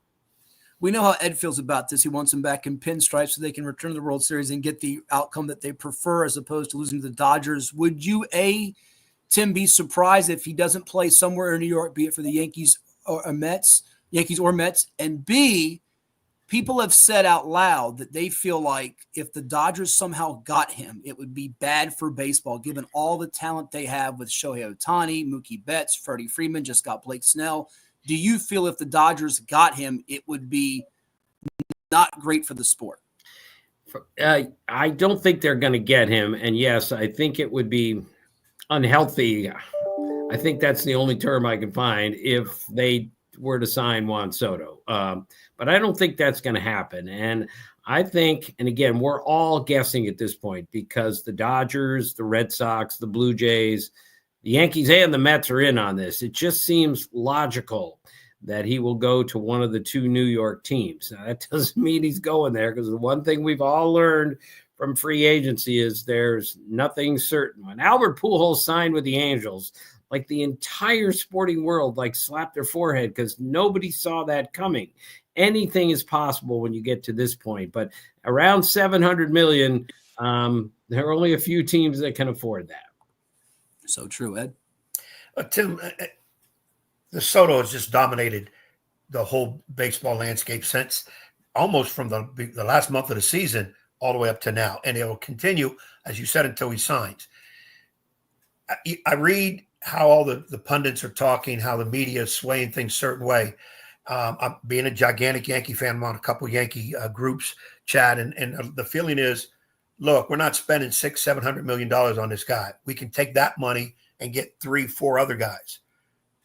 How do you assess that with the team like the Yankees? Is it better to get the generational talent, Soto, and you're going to pay him money because prices are going up all from 5 years from now, somebody will be getting $800 million.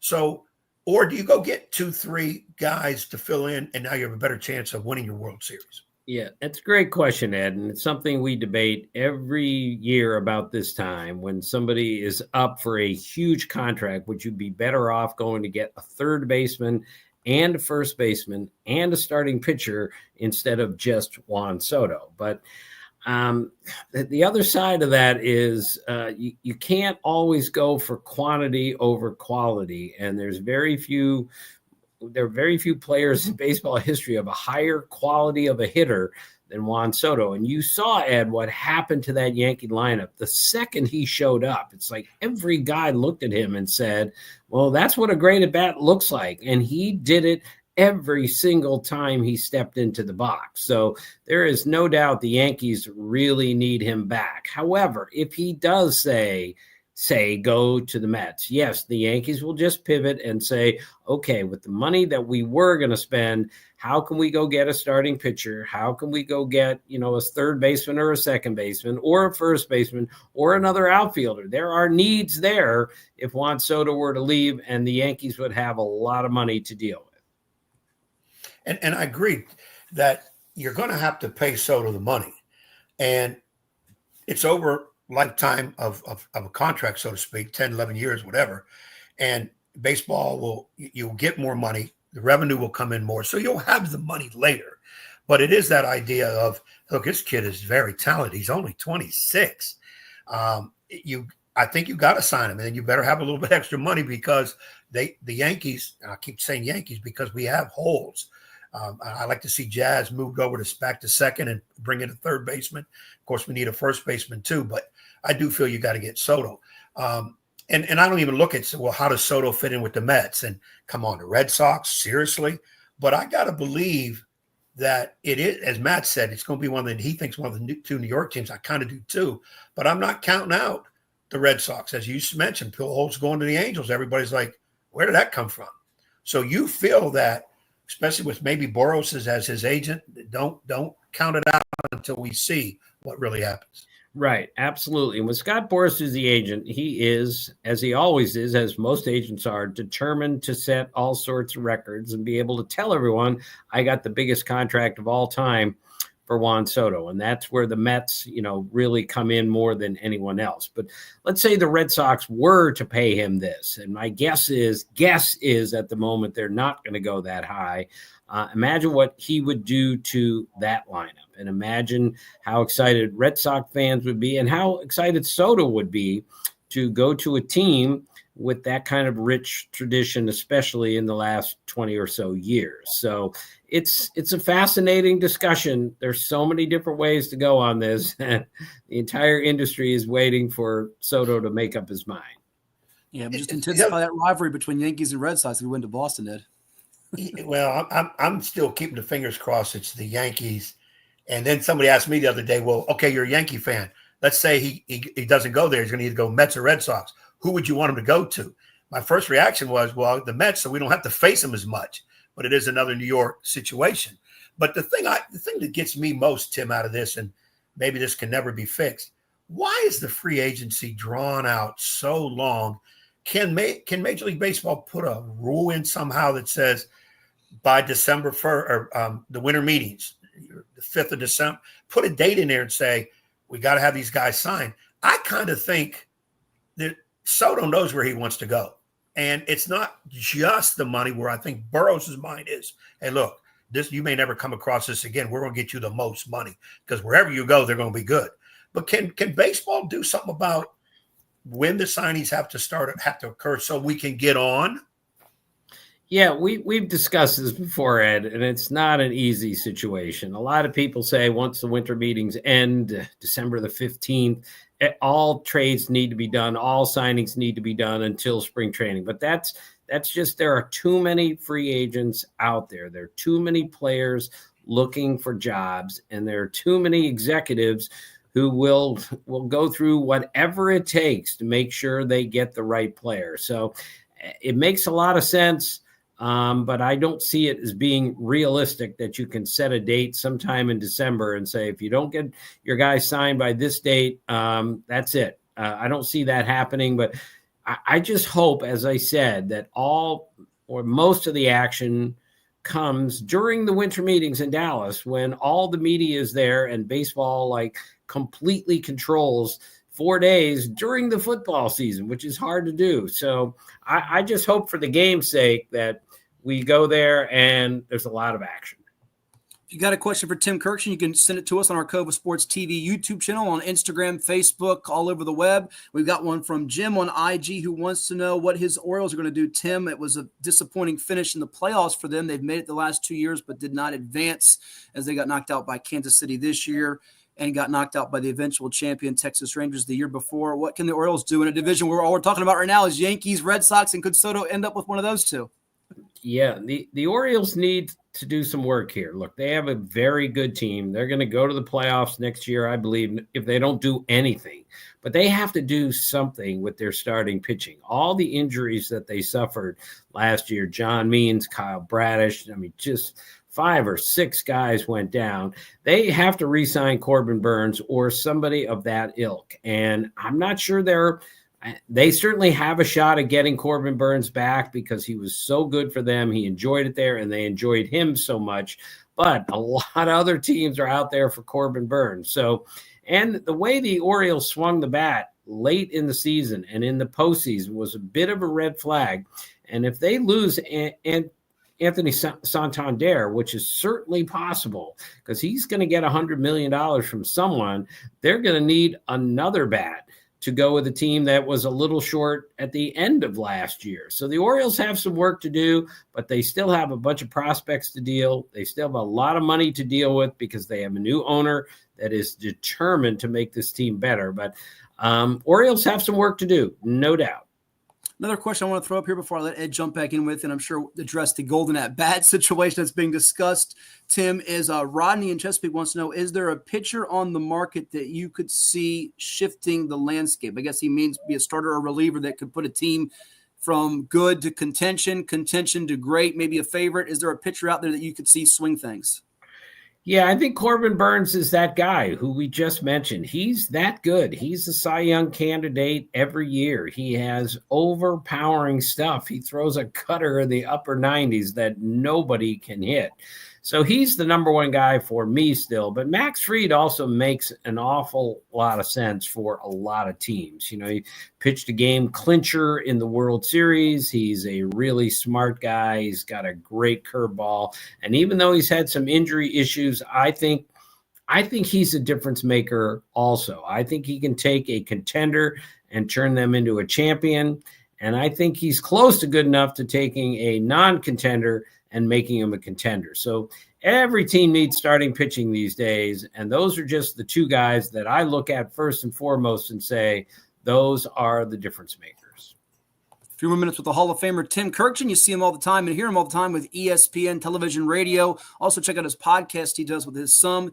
Tim Kirkshin, our guest here on 757 Saturday Sports Talk on CoVA Sports TV. And we'll let Tim tell you how you can find that podcast as well before we let him run, Ed.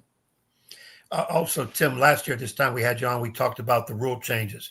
I was not big on the shift. They've outlawed the shift. I think you don't mess with strategy. That's up to the managers.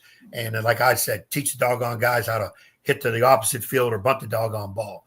Now there's talk, and I don't think it's happening anytime soon, holding that bat. I know Matt hates it. I'm laughing at it because I haven't totally grasped it. it just seems to me to be funny. It would be something you would see in a Saturday morning cartoon. This dude's coming back to bat anyways, even though he just struck out. Is it possible down the line we'll see that? And anything else that may come up? And then also, you being the expert you are, what rule changes should be happening?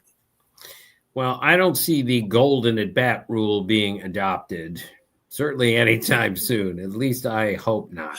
Look, fellas, this is the best game ever. And one of the reasons it's the best game is the 25th, 26th man on the team can determine who wins the game tonight. He can get the game-winning hit with 2 outs in the 9th inning, the last guy on the bench. And I love basketball, don't get me wrong, but LeBron, Steph Curry, Michael, Larry, they always take the last shot. The game is always in their hands to determine the game, which I understand that kind of star power, but one of the great beauties of baseball is the great players don't decide every single game. They don't get to come up in the biggest situation every night. So I would be very surprised if the golden at-bat rule came in anytime soon, because it really messes with the fabric of the sport. As for what rule changes may come in, I mean, we're getting closer and closer to having an automated strike zone. We're going to have in the next few years, I guess, some sort of challenge system where a player can say, no, that pitch was a ball or that pitch was a strike.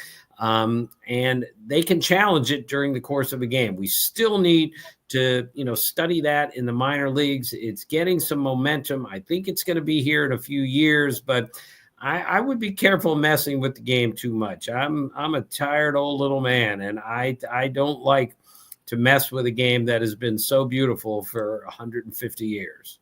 I'm so glad you said that, Tim, because I saw Roger Clemens' tweet where he said, hypothetical, you have bases loaded, no outs, and Ohtani is up. You strike him out. Then they can just use this rule to let him stay up, and I have to face him again. It felt like, and I know you were, I think with me, I don't want to speak for you, when they put the ghost runner on second base in extra innings, I thought that was a disadvantage for relief pitchers, much like you would have if you played overtime football and you played the defense with 9 guys against 11 on offense. I felt like it was a disadvantage to them. You do this, it just puts the pitchers at another disadvantage, doesn't it?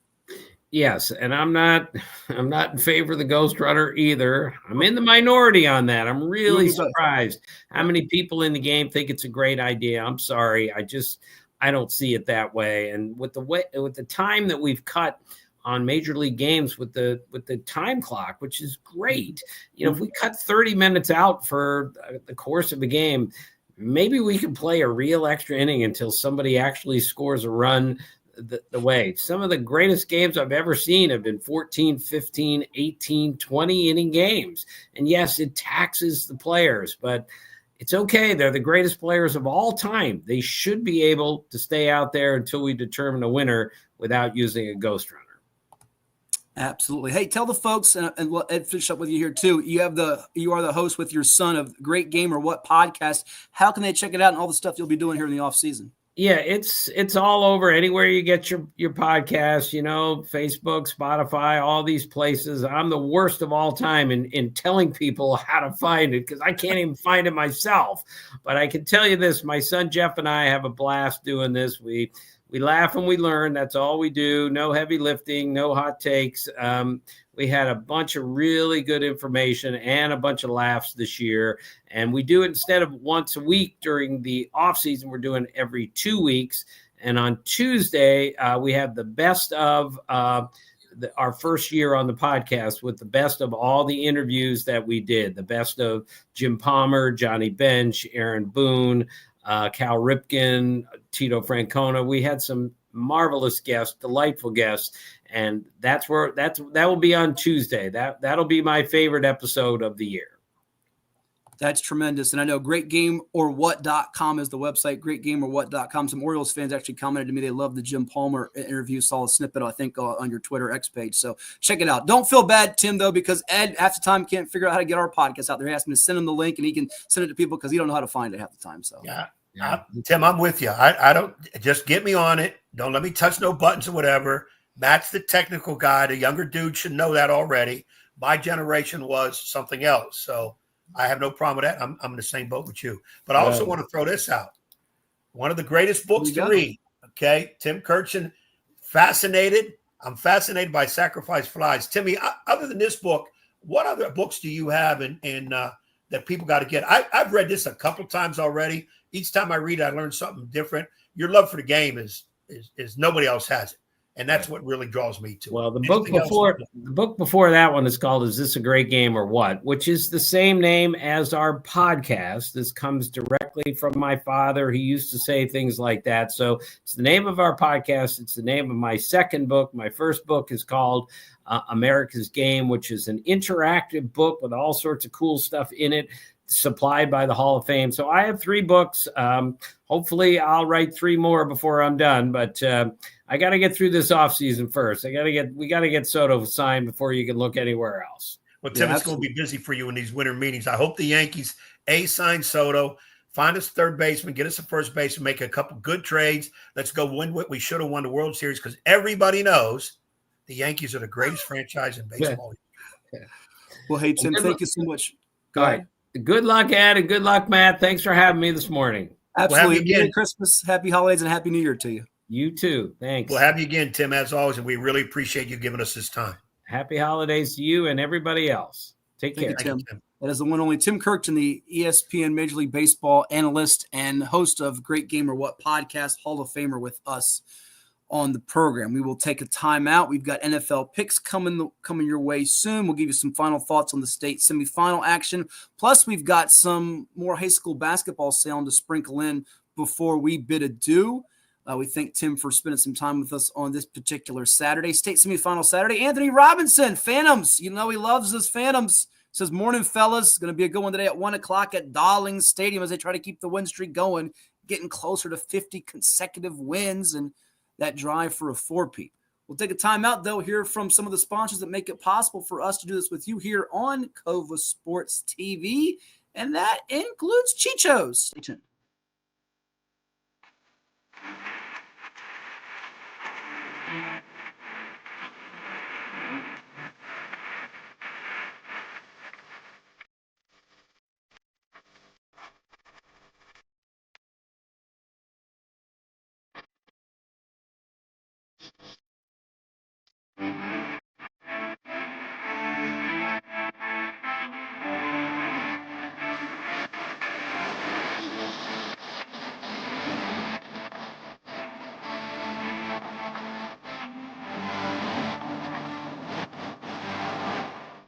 Get ready for a season of thrills and excitement. Virginia Beach United invites you to experience the adrenaline of USL League 2 Pro Soccer.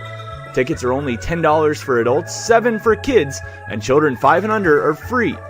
It's the perfect family outing filled with fun and entertainment. Secure your seats now for a season of unforgettable soccer moments with Virginia Beach United. Don't miss out.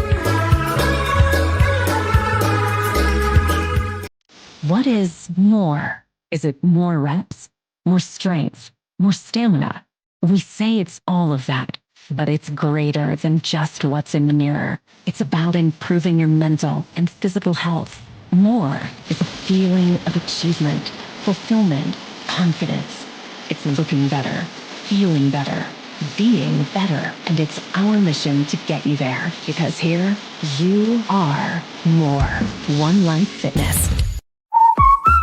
What's up at DQ? Oh, just the best deal ever! The $7 bacon cheeseburger meal deal. Bacon cheeseburger for a limited time, plus fries, drink, and a sundae. Yeah, this is not the time to be modest. It's all full size for just $7. And there's bacon on that burger. The $7 bacon cheeseburger meal deal. Now, for a limited time on the $7 meal deal lineup. Only at DQ. Happy tastes good.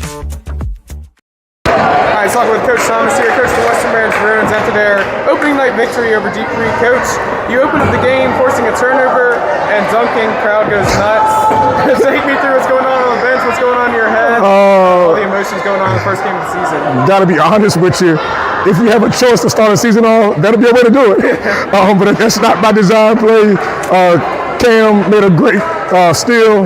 And he has grown. He's one of the guys that has grown from last year this time tremendously. We got about 10 guys that really committed themselves. You know, we had a good squad last year. We lost a lot. And so we knew that our younger guys were going to have to step up. And I'm fortunate because I got about 5 of them that I've had since they were freshmen here. I was on JV, and then they came up with me to varsity last year. So they got some experience last year, and now they're our leaders on varsity. So it's a fun time. But yeah, he got that still, man, and he's got better. He's got the weight room, got stronger, and yeah, got the crowd going. That Brewing Crazies got going. So we got off to a good start. What would you say is the strongest point of it's early, but the strongest point of this team so far, at least from what you saw tonight? Well, I know we're gonna have some issues with size, but was really impressed. We got 2 bigs that came out from football. Tayshawn Trotman was big for us tonight. Even though he only played like it was 4 minutes maybe. But man, that spurt he gave us off the bench. Yeah, a couple blocks, back-to-back blocks, back-to-back rebounds, 2 putbacks, just crucial. And it gave us a lift as well emotionally, as well as what it gave us, on the scoreboard. So that was big for us. Yeah. Again, so early, so it's tough to say some of this stuff, but would you say there's anybody that has stepped up as a team leader? You lost a lot of seniors last year, obviously Vic, Ellis, and Derek and all them. But has anybody really stepped up as a vocal leader yet for this season? Yeah, actually impressive that we got one kid, a baseball player. His name is Markel Smith. Really, really good kid, great kid in the hallways. Really, all my kids, I have a good team. I have a team that's really tight. They're really tight, but they hang together all the time. I checked on one kid about something, and he was with the other guys over the weekend. So they're really tight, but Markel has become that voice, after timeouts that you hear speaking up in practices. Practice is a little flat. He'll get practice going. And as well, his play on the court has improved as well. You saw him tonight. I think he had about 14 tonight. So he has improved. Expectations for the team this year? Taking it game by game, man, play by play, possession by possession. I told them the other day, our expectation is to be a good basketball team and be a good high IQ basketball team. Just play hard, represent our school, represent our families, and represent our community as best as we can on the hardwood floor. That's it. It's interesting. 2 years in a row, you open up with district play. You get Deep Creek twice. 2 years in a row on the first night of play, not non-conference. What's it like opening like that? And then also, are you happy with what you saw tonight? Well, if guys really knew the history, Deep Creek and Western Branch, a long history of rivals. I played here football, was able to be part of that rival. We would pack out, 8,000 people.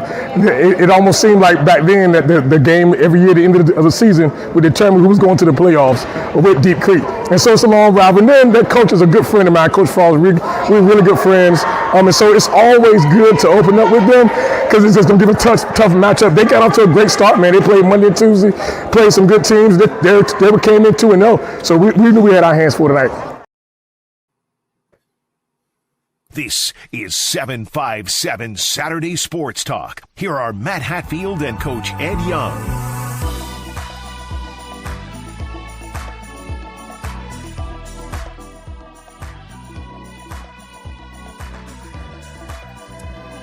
That was Western Branch head basketball coach Charles Thomas. His team of winners 71-61 over Deep Creek on Thursday. He spoke with our man Jack Lowe from CoVA Sports TV, Markel Smith and Jane Walker with 18 points apiece as they took their opener. Hornets dropped 2-1 on the season, Ed. And we've got some more high school basketball sound. That was one of 3 games you were at this week. If folks are just tuning in, our normal time, we usually go 10 to 12, but me going a little earlier today because I got to get over to state semifinal football action today.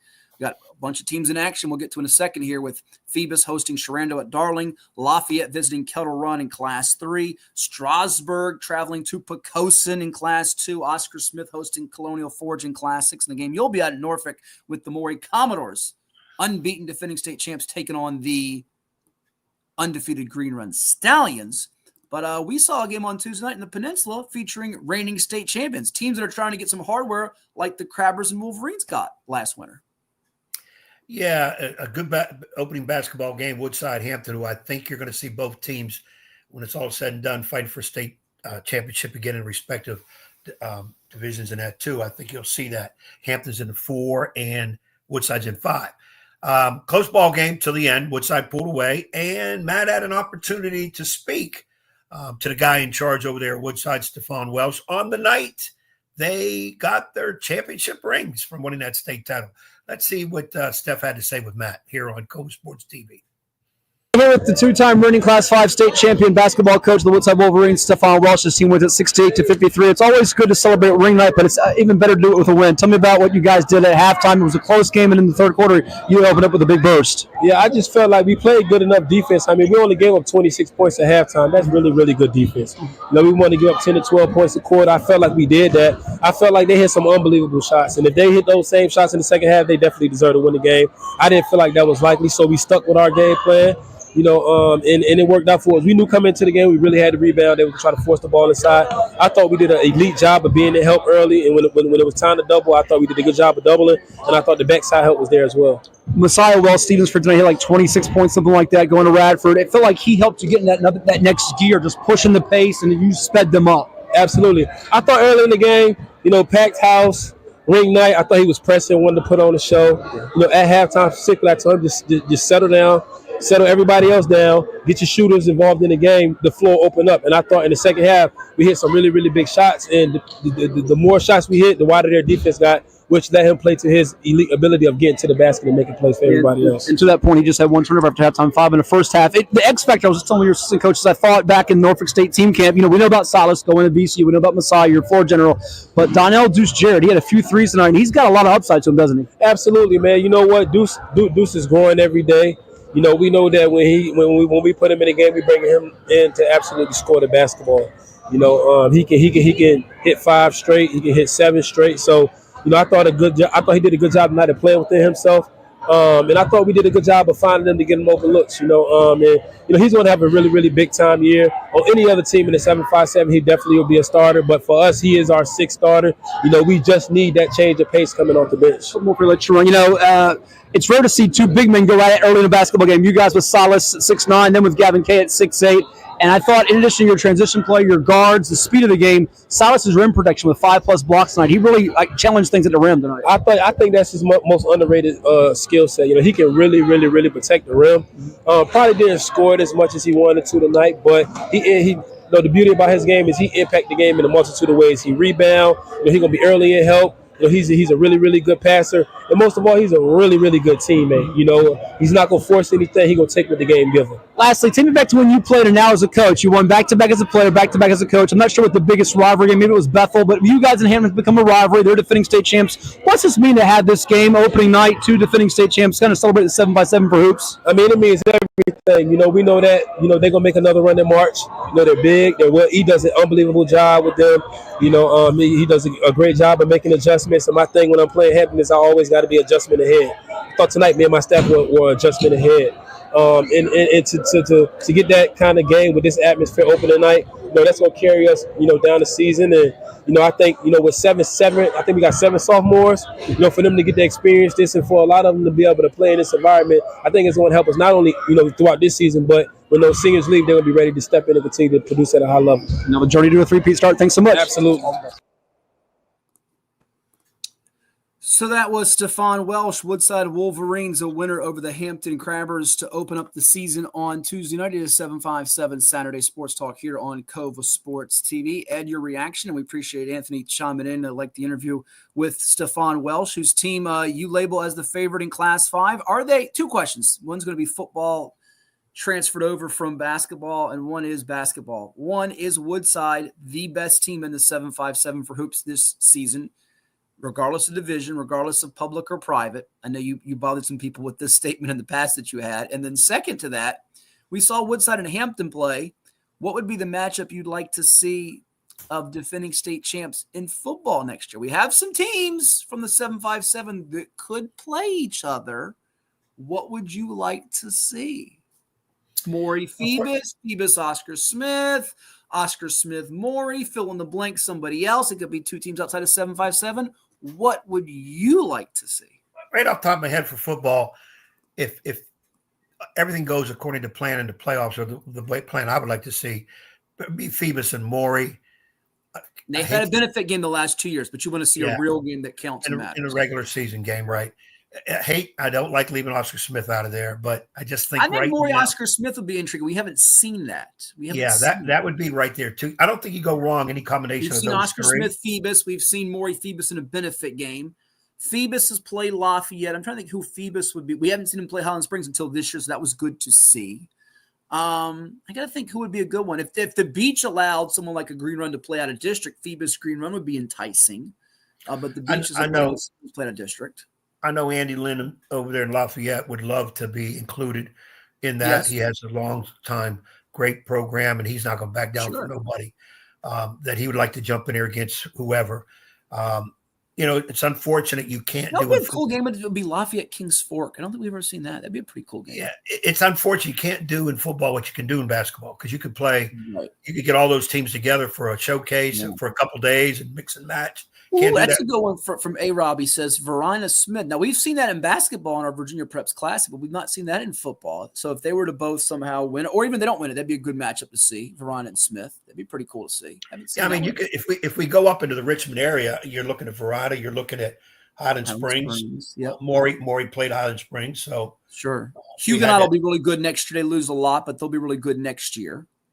Right. So when you start then when he loses a lot, Huguenot brings a lot back. Excuse me. Yeah, go ahead. Right. When you space it out, you have some great fantasy matchups. As far as basketball right now, going into the season, it's fresh. I guess your options are what? You got Woodside, you got from the private school sector, Catholic is the team to beat. Bobby Steinberg's got another good team.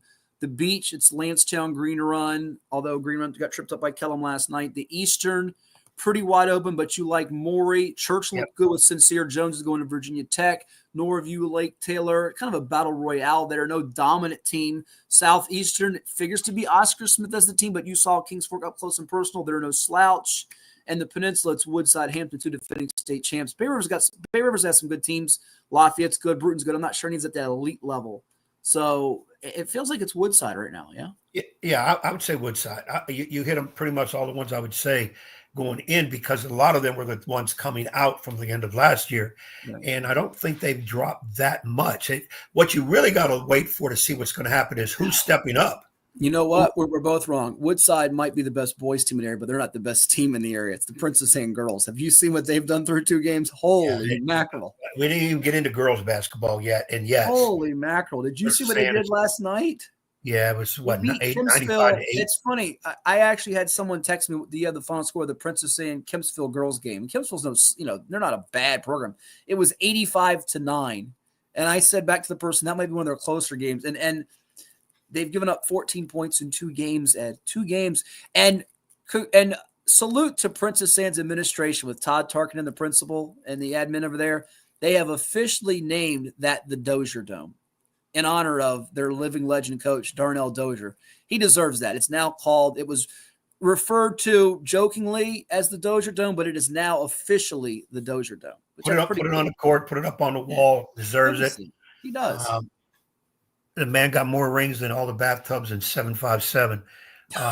He deserves it. He's just a legend. And they got Thomas Dale. That's going to be a heck of a game, by the way. I don't know if we saw them last year, Thomas Dale, in the state finals. Remember, against Manchester with Mia Woolfolk, who's not there anymore. And Dale did lose one of its better players, but Dale is still mighty, mighty good. And they've got back for Coach Pam Walker. By the way, Coach Pam Walker used to play at Bethel years ago, but they got Savannah Dawson, who's one of the top 2026 players. She's got interest from all over the country. She's really, really good. So maybe Thomas Dale can hang with PA, because I'm not sure anybody else around here or very few teams in the state can. That'll be an intriguing game. Dale and PA. I mean, to put it mildly, we could say Princess Anne girls is on the level of John Marshall boys. Yes. That you can almost say who is going to play Princess Anne for the girls' state basketball title this year. Pretty much. We're always going to put Princess Anne in there.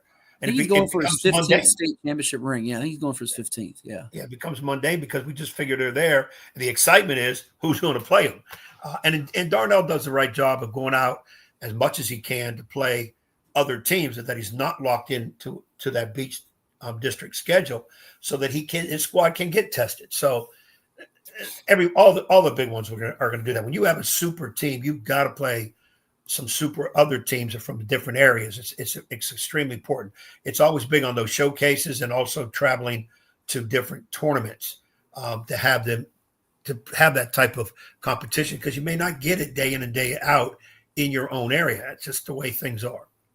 Are you ready to make some NFL selections? Yeah, because I won it again last week, so I'm ready to roll again. No, you didn't. No, you didn't. Don't lie to the audience. Don't lie to the audience. You changed stuff up. Okay. No, I didn't change anything up. You were 1-2 last week. Rams -2.5 was a winner. Vikings -3.5 was a loser. Under 44.5, Bills Niners was a loser by half a point. And I hope you're mad about that. The pox be on you, Bills, for the rest of the year. What's the pox? It's the pox, chicken pox, small pox, massive pox, whatever. Why? You had the game won, and you're in a snowstorm, and you got snow all over. You got players running their butts off for the end zone where they could slip and tear a knee. You should have took a knee and not scored that last touchdown. But you, selfish as you are to win, I hope now you're done, that you lose every game the rest of the year. I'm picking against you. I'm putting everything I can on. I'm getting Daryl to help me out with his moo juju stuff that he has so that we can see the Bills lose. That's why I lost. Yeah. Now, what was the other one I lost? Did you just say the moo juju? What did you just say? Moo juju. Yeah, you wouldn't understand. What the heck is the moo juju? Yeah, you don't understand. You being a young kid from the South, you wouldn't understand. That's a northern term. Yeah. Never been selfish in his life. Never. No, I've never been that. I'm just saying, that other game I lost, who do I got to put the pox on in that one? The Vikings -3.5. What was the score? They didn't win by 3.5. The final score was, as I loaded up here. They won by 1. I think it was 23-20. That sounds about right. They won 23-22 over my Cardinals. Yeah. Would have been much better had the Cardinals pulled it out, but, is what it is. 2-1 for me. Washington was a winner. Over in the Cardinals. Vikes was a winner by half a point. Loss on Baltimore. If only you knew. Tampa Bay -5.5 was a loss in OT. Win for Bruce Pearl with the Rams -2.5, and win for Bruce Pearl with the Eagles +3. Can't stand the Eagles right now. We've got NFL picks coming your way as Ed tries to get ready to put a curse, a jinx, some type of hex on the Buffalo Bills.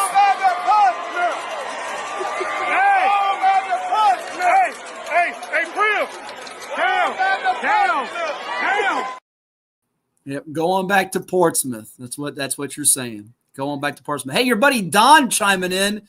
Thought I would jump on. Sorry, not familiar with your teams. Wanted to give a shout out to Bishop Guilfoyle, 1A in Altoona for another state championship. 5 state championships in 10 years. Nice listening to you guys as always. Thank you, Don. Don Verderami, great dude. He was a former assistant of mine at Altoona High School. High character guy, just tremendous with kids. Does things the right way. Sometimes he's almost too nice, but miss that relationship. We remain friends. Bishop Guilfoyle is the small school in Altoona. You have Altoona High School, big powerhouse. Well, it used to be powerhouse, big high school. I think it used to have 2,000 kids. Their PE, the PE field where kids play PE, is an AstroTurf football field. They have where they play in their stadium. It seats like 9,000 people, AstroTurf.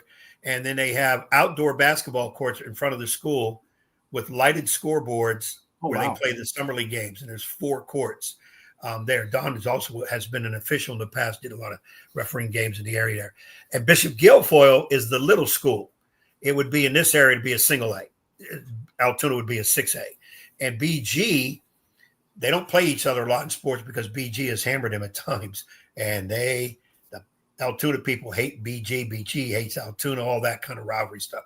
But BG just won another football title, 5th one in 10 years. So that's what he was referenced to. So, Don, appreciate you all the way from Pennsylvania coming on the podcast, trying to familiarize yourself with our teams that we're talking about. Appreciate that. Keep passing that word, and we'll try to educate you best we can. Good dude. John Verderami's good dude. As we head to break, when you got to grill and chill and you're looking for fan food, not fast food, where do you head to, Ed? Man, go to the Queen, Dairy Queen. What's up at DQ? Oh, just the best deal ever. The $7 bacon cheeseburger meal deal. Bacon cheeseburger, fries, drink, and a sundae. No time to be modest. It's all full size for just $7. Right now at DQ. Happy tastes good. Well, it's everybody's favorite time of year again. Time to prepare to make your annual donation to that Infernal Revenue Service. And if you're like me, you need help. Help to keep that donation as small as possible. So get off your W-2 and call John Maynard at John's Tax Service. 455-6763. What makes a life a good one? Is it our adventures? Or the friends we find along the way? Is it the challenges we conquer together? Maybe it's the people's lives we touch every single day. So, what makes a life a good one? You'll have to figure that one out for yourself. What is more? Is it more reps, more strength, more stamina? We say it's all of that, but it's greater than just what's in the mirror. It's about improving your mental and physical health. More is a feeling of achievement, fulfillment, confidence. It's looking better, feeling better, being better. And it's our mission to get you there, because here you are more. One Life Fitness.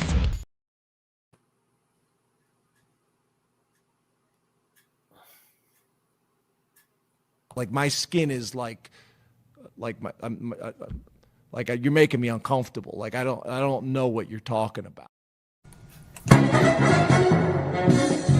And now back to Matthew Hatfield and the evil basketball coach. Blast you, Ed Young!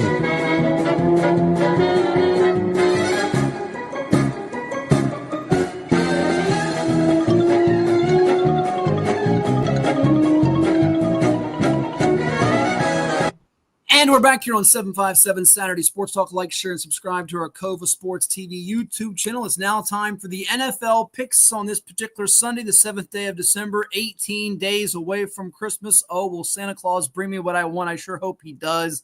I'm not feeling too confident about it. Here's the updated season totals. We showed you the totals from last week moments ago. There are the season totals, and it is looking like Ed Young is nursing a one-game lead on Bruce Pearl. I'm under 500. I need 6 more wins to get there. It's probably not going to happen for this season as we're down to week 14, and we don't have many more weeks to go to try to get there in the National Football League. So here we go for the picks. Bruce Pearl gets to make the first selection on this particular edition because he had the best week and gets the tiebreaker over me because the Eagles beat the Ravens. You say, why is that? Well, we won't explain that because we don't have enough time in this show to explain that. 2-1 for both him and me last week, 1-2 for Edward. His picks for this week, Ed, are as follows. Bruce is going with the Buccaneers minus the 6.5. He likes Tampa Bay to get the job done and cover, win by at least a touchdown, he says, with an extra point against your Las Vegas Raiders.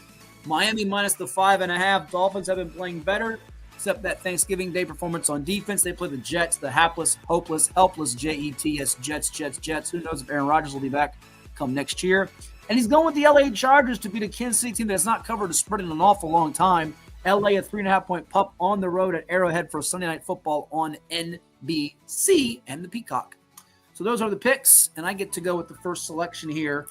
I love the Buffalo Bills for a multitude of reasons. 1, they ticked Ed off last week. 2, they did well for me against the Chiefs. And 3, they're laying 3.5 on the West Coast against the Rams. But Jared Allen, good Lord. You know who I'm thinking about. Not Jared Allen. Josh Allen, the quarterback for Buffalo. I got you. He loves L.A., and I think he will be singing Randy Newman, I Love L.A., into the wee hours in the morning. Give me the Bills to lay the 3.5. You get to go for your next 2. I should say your first 2. Well, doggone you, Bruce. You took 2 of my picks. And consensus among the national talking heads, everybody loves the Chargers this week to win outright against Kansas City. That's surprising. But I'll have to go elsewhere, and I will go. I'm going to go to your Cardinals. Okay? They've been good to me earlier this season. They're a 2.5 dog to Seahawks. Give me the dogs. Otherwise, no. They're not 2.5 point. They're a 2.5 point favorite. Get it right. Oh, that's right. Okay. They're the favorite because Seattle is the dog at 2.5. Seattle is great at home, so on the road. So give me your Cardinals, and I hope Cardinals you deliver, because if not, the Moo Juju Pox goes on you next week for the rest of your franchise career. What's your next pick? Because you can make 2 in a row. Give me Steelers Browns under. I don't even know what the under is, but I don't care. As long as it's not 43.5. Is that based on last week having so many points against the Bengals and the fact that it was a high-scoring second half? Okay, that's not going to happen again. It's not going to happen again, you say? Not going to happen again. When they play the Browns, it's a slobber knocker, somebody once said. Well, it wasn't the last time in the snow. Snow had factors in that. It was 24-19, but that still would be under the total, so you could be onto something there. I'm going to hope I'm onto something because I don't want to pox the Steelers. That's one of my teams. Browns, sorry, sideline Bob. I don't really care for it, so I can pox them easy. But James Winston will throw some pick sixes at you, lottery style. James Winston is a strange dude. There's somebody else in his body. His interviews now are out in left field. He's a strange dude from what he was. It's not about you sometimes that you're a strange dude and you're out in right field, left field, or left out. His interviews, they're scary. You want to know what else is scary? You know what else is scary? You know what else is scary? You know what else is scary? There's a lot of things scary in the world. I'm taking the Dallas Cowboys plus 5.5, America's dream, against the Bengals on Monday night. You say, why on God's green earth would you do that? They've only won one game at home. It was on Thanksgiving. The Bengals defense is terrible, and they don't cover. So even if the Bengals win, it won't be by more than 5, I don't think. So give me the Cowboys, the Pokes, plus 5.5 at home with a backup QB. And for the last selection, the over-under, sir, of the Bears and Niners was 43.5. It moved up to 44.5. I don't care. Give me the over. I don't think San Francisco can stop water.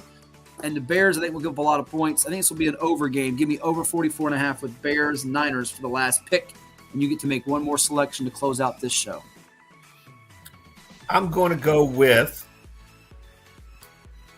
the Miami Dolphins minus 5.5 against the hapless New York Jets. So you will steal one of Bruce's, which is one of your customary moves. I have to, because he took 2 of mine, and I looked at that third one. So I'm taking one of those also. You're such a bad copycatter. So to recap. It's in the rules. It's in the rules.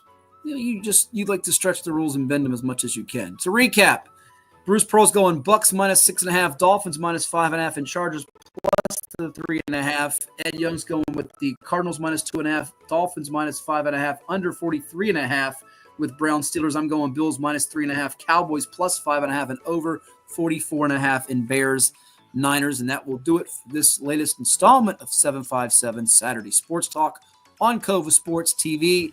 Enjoy State Semifinal Saturday. Ed Young has 5 757 teams winning today. He's going with Oscar Smith and Maury and Phoebus and Lafayette and Poquoson. And we'll talk to you next Saturday. From parts unknown for Ed, me from JMU, my pop's alma mater in Harrisonburg. Have a great sports weekend, everyone. We'll talk to you then. Everybody take care.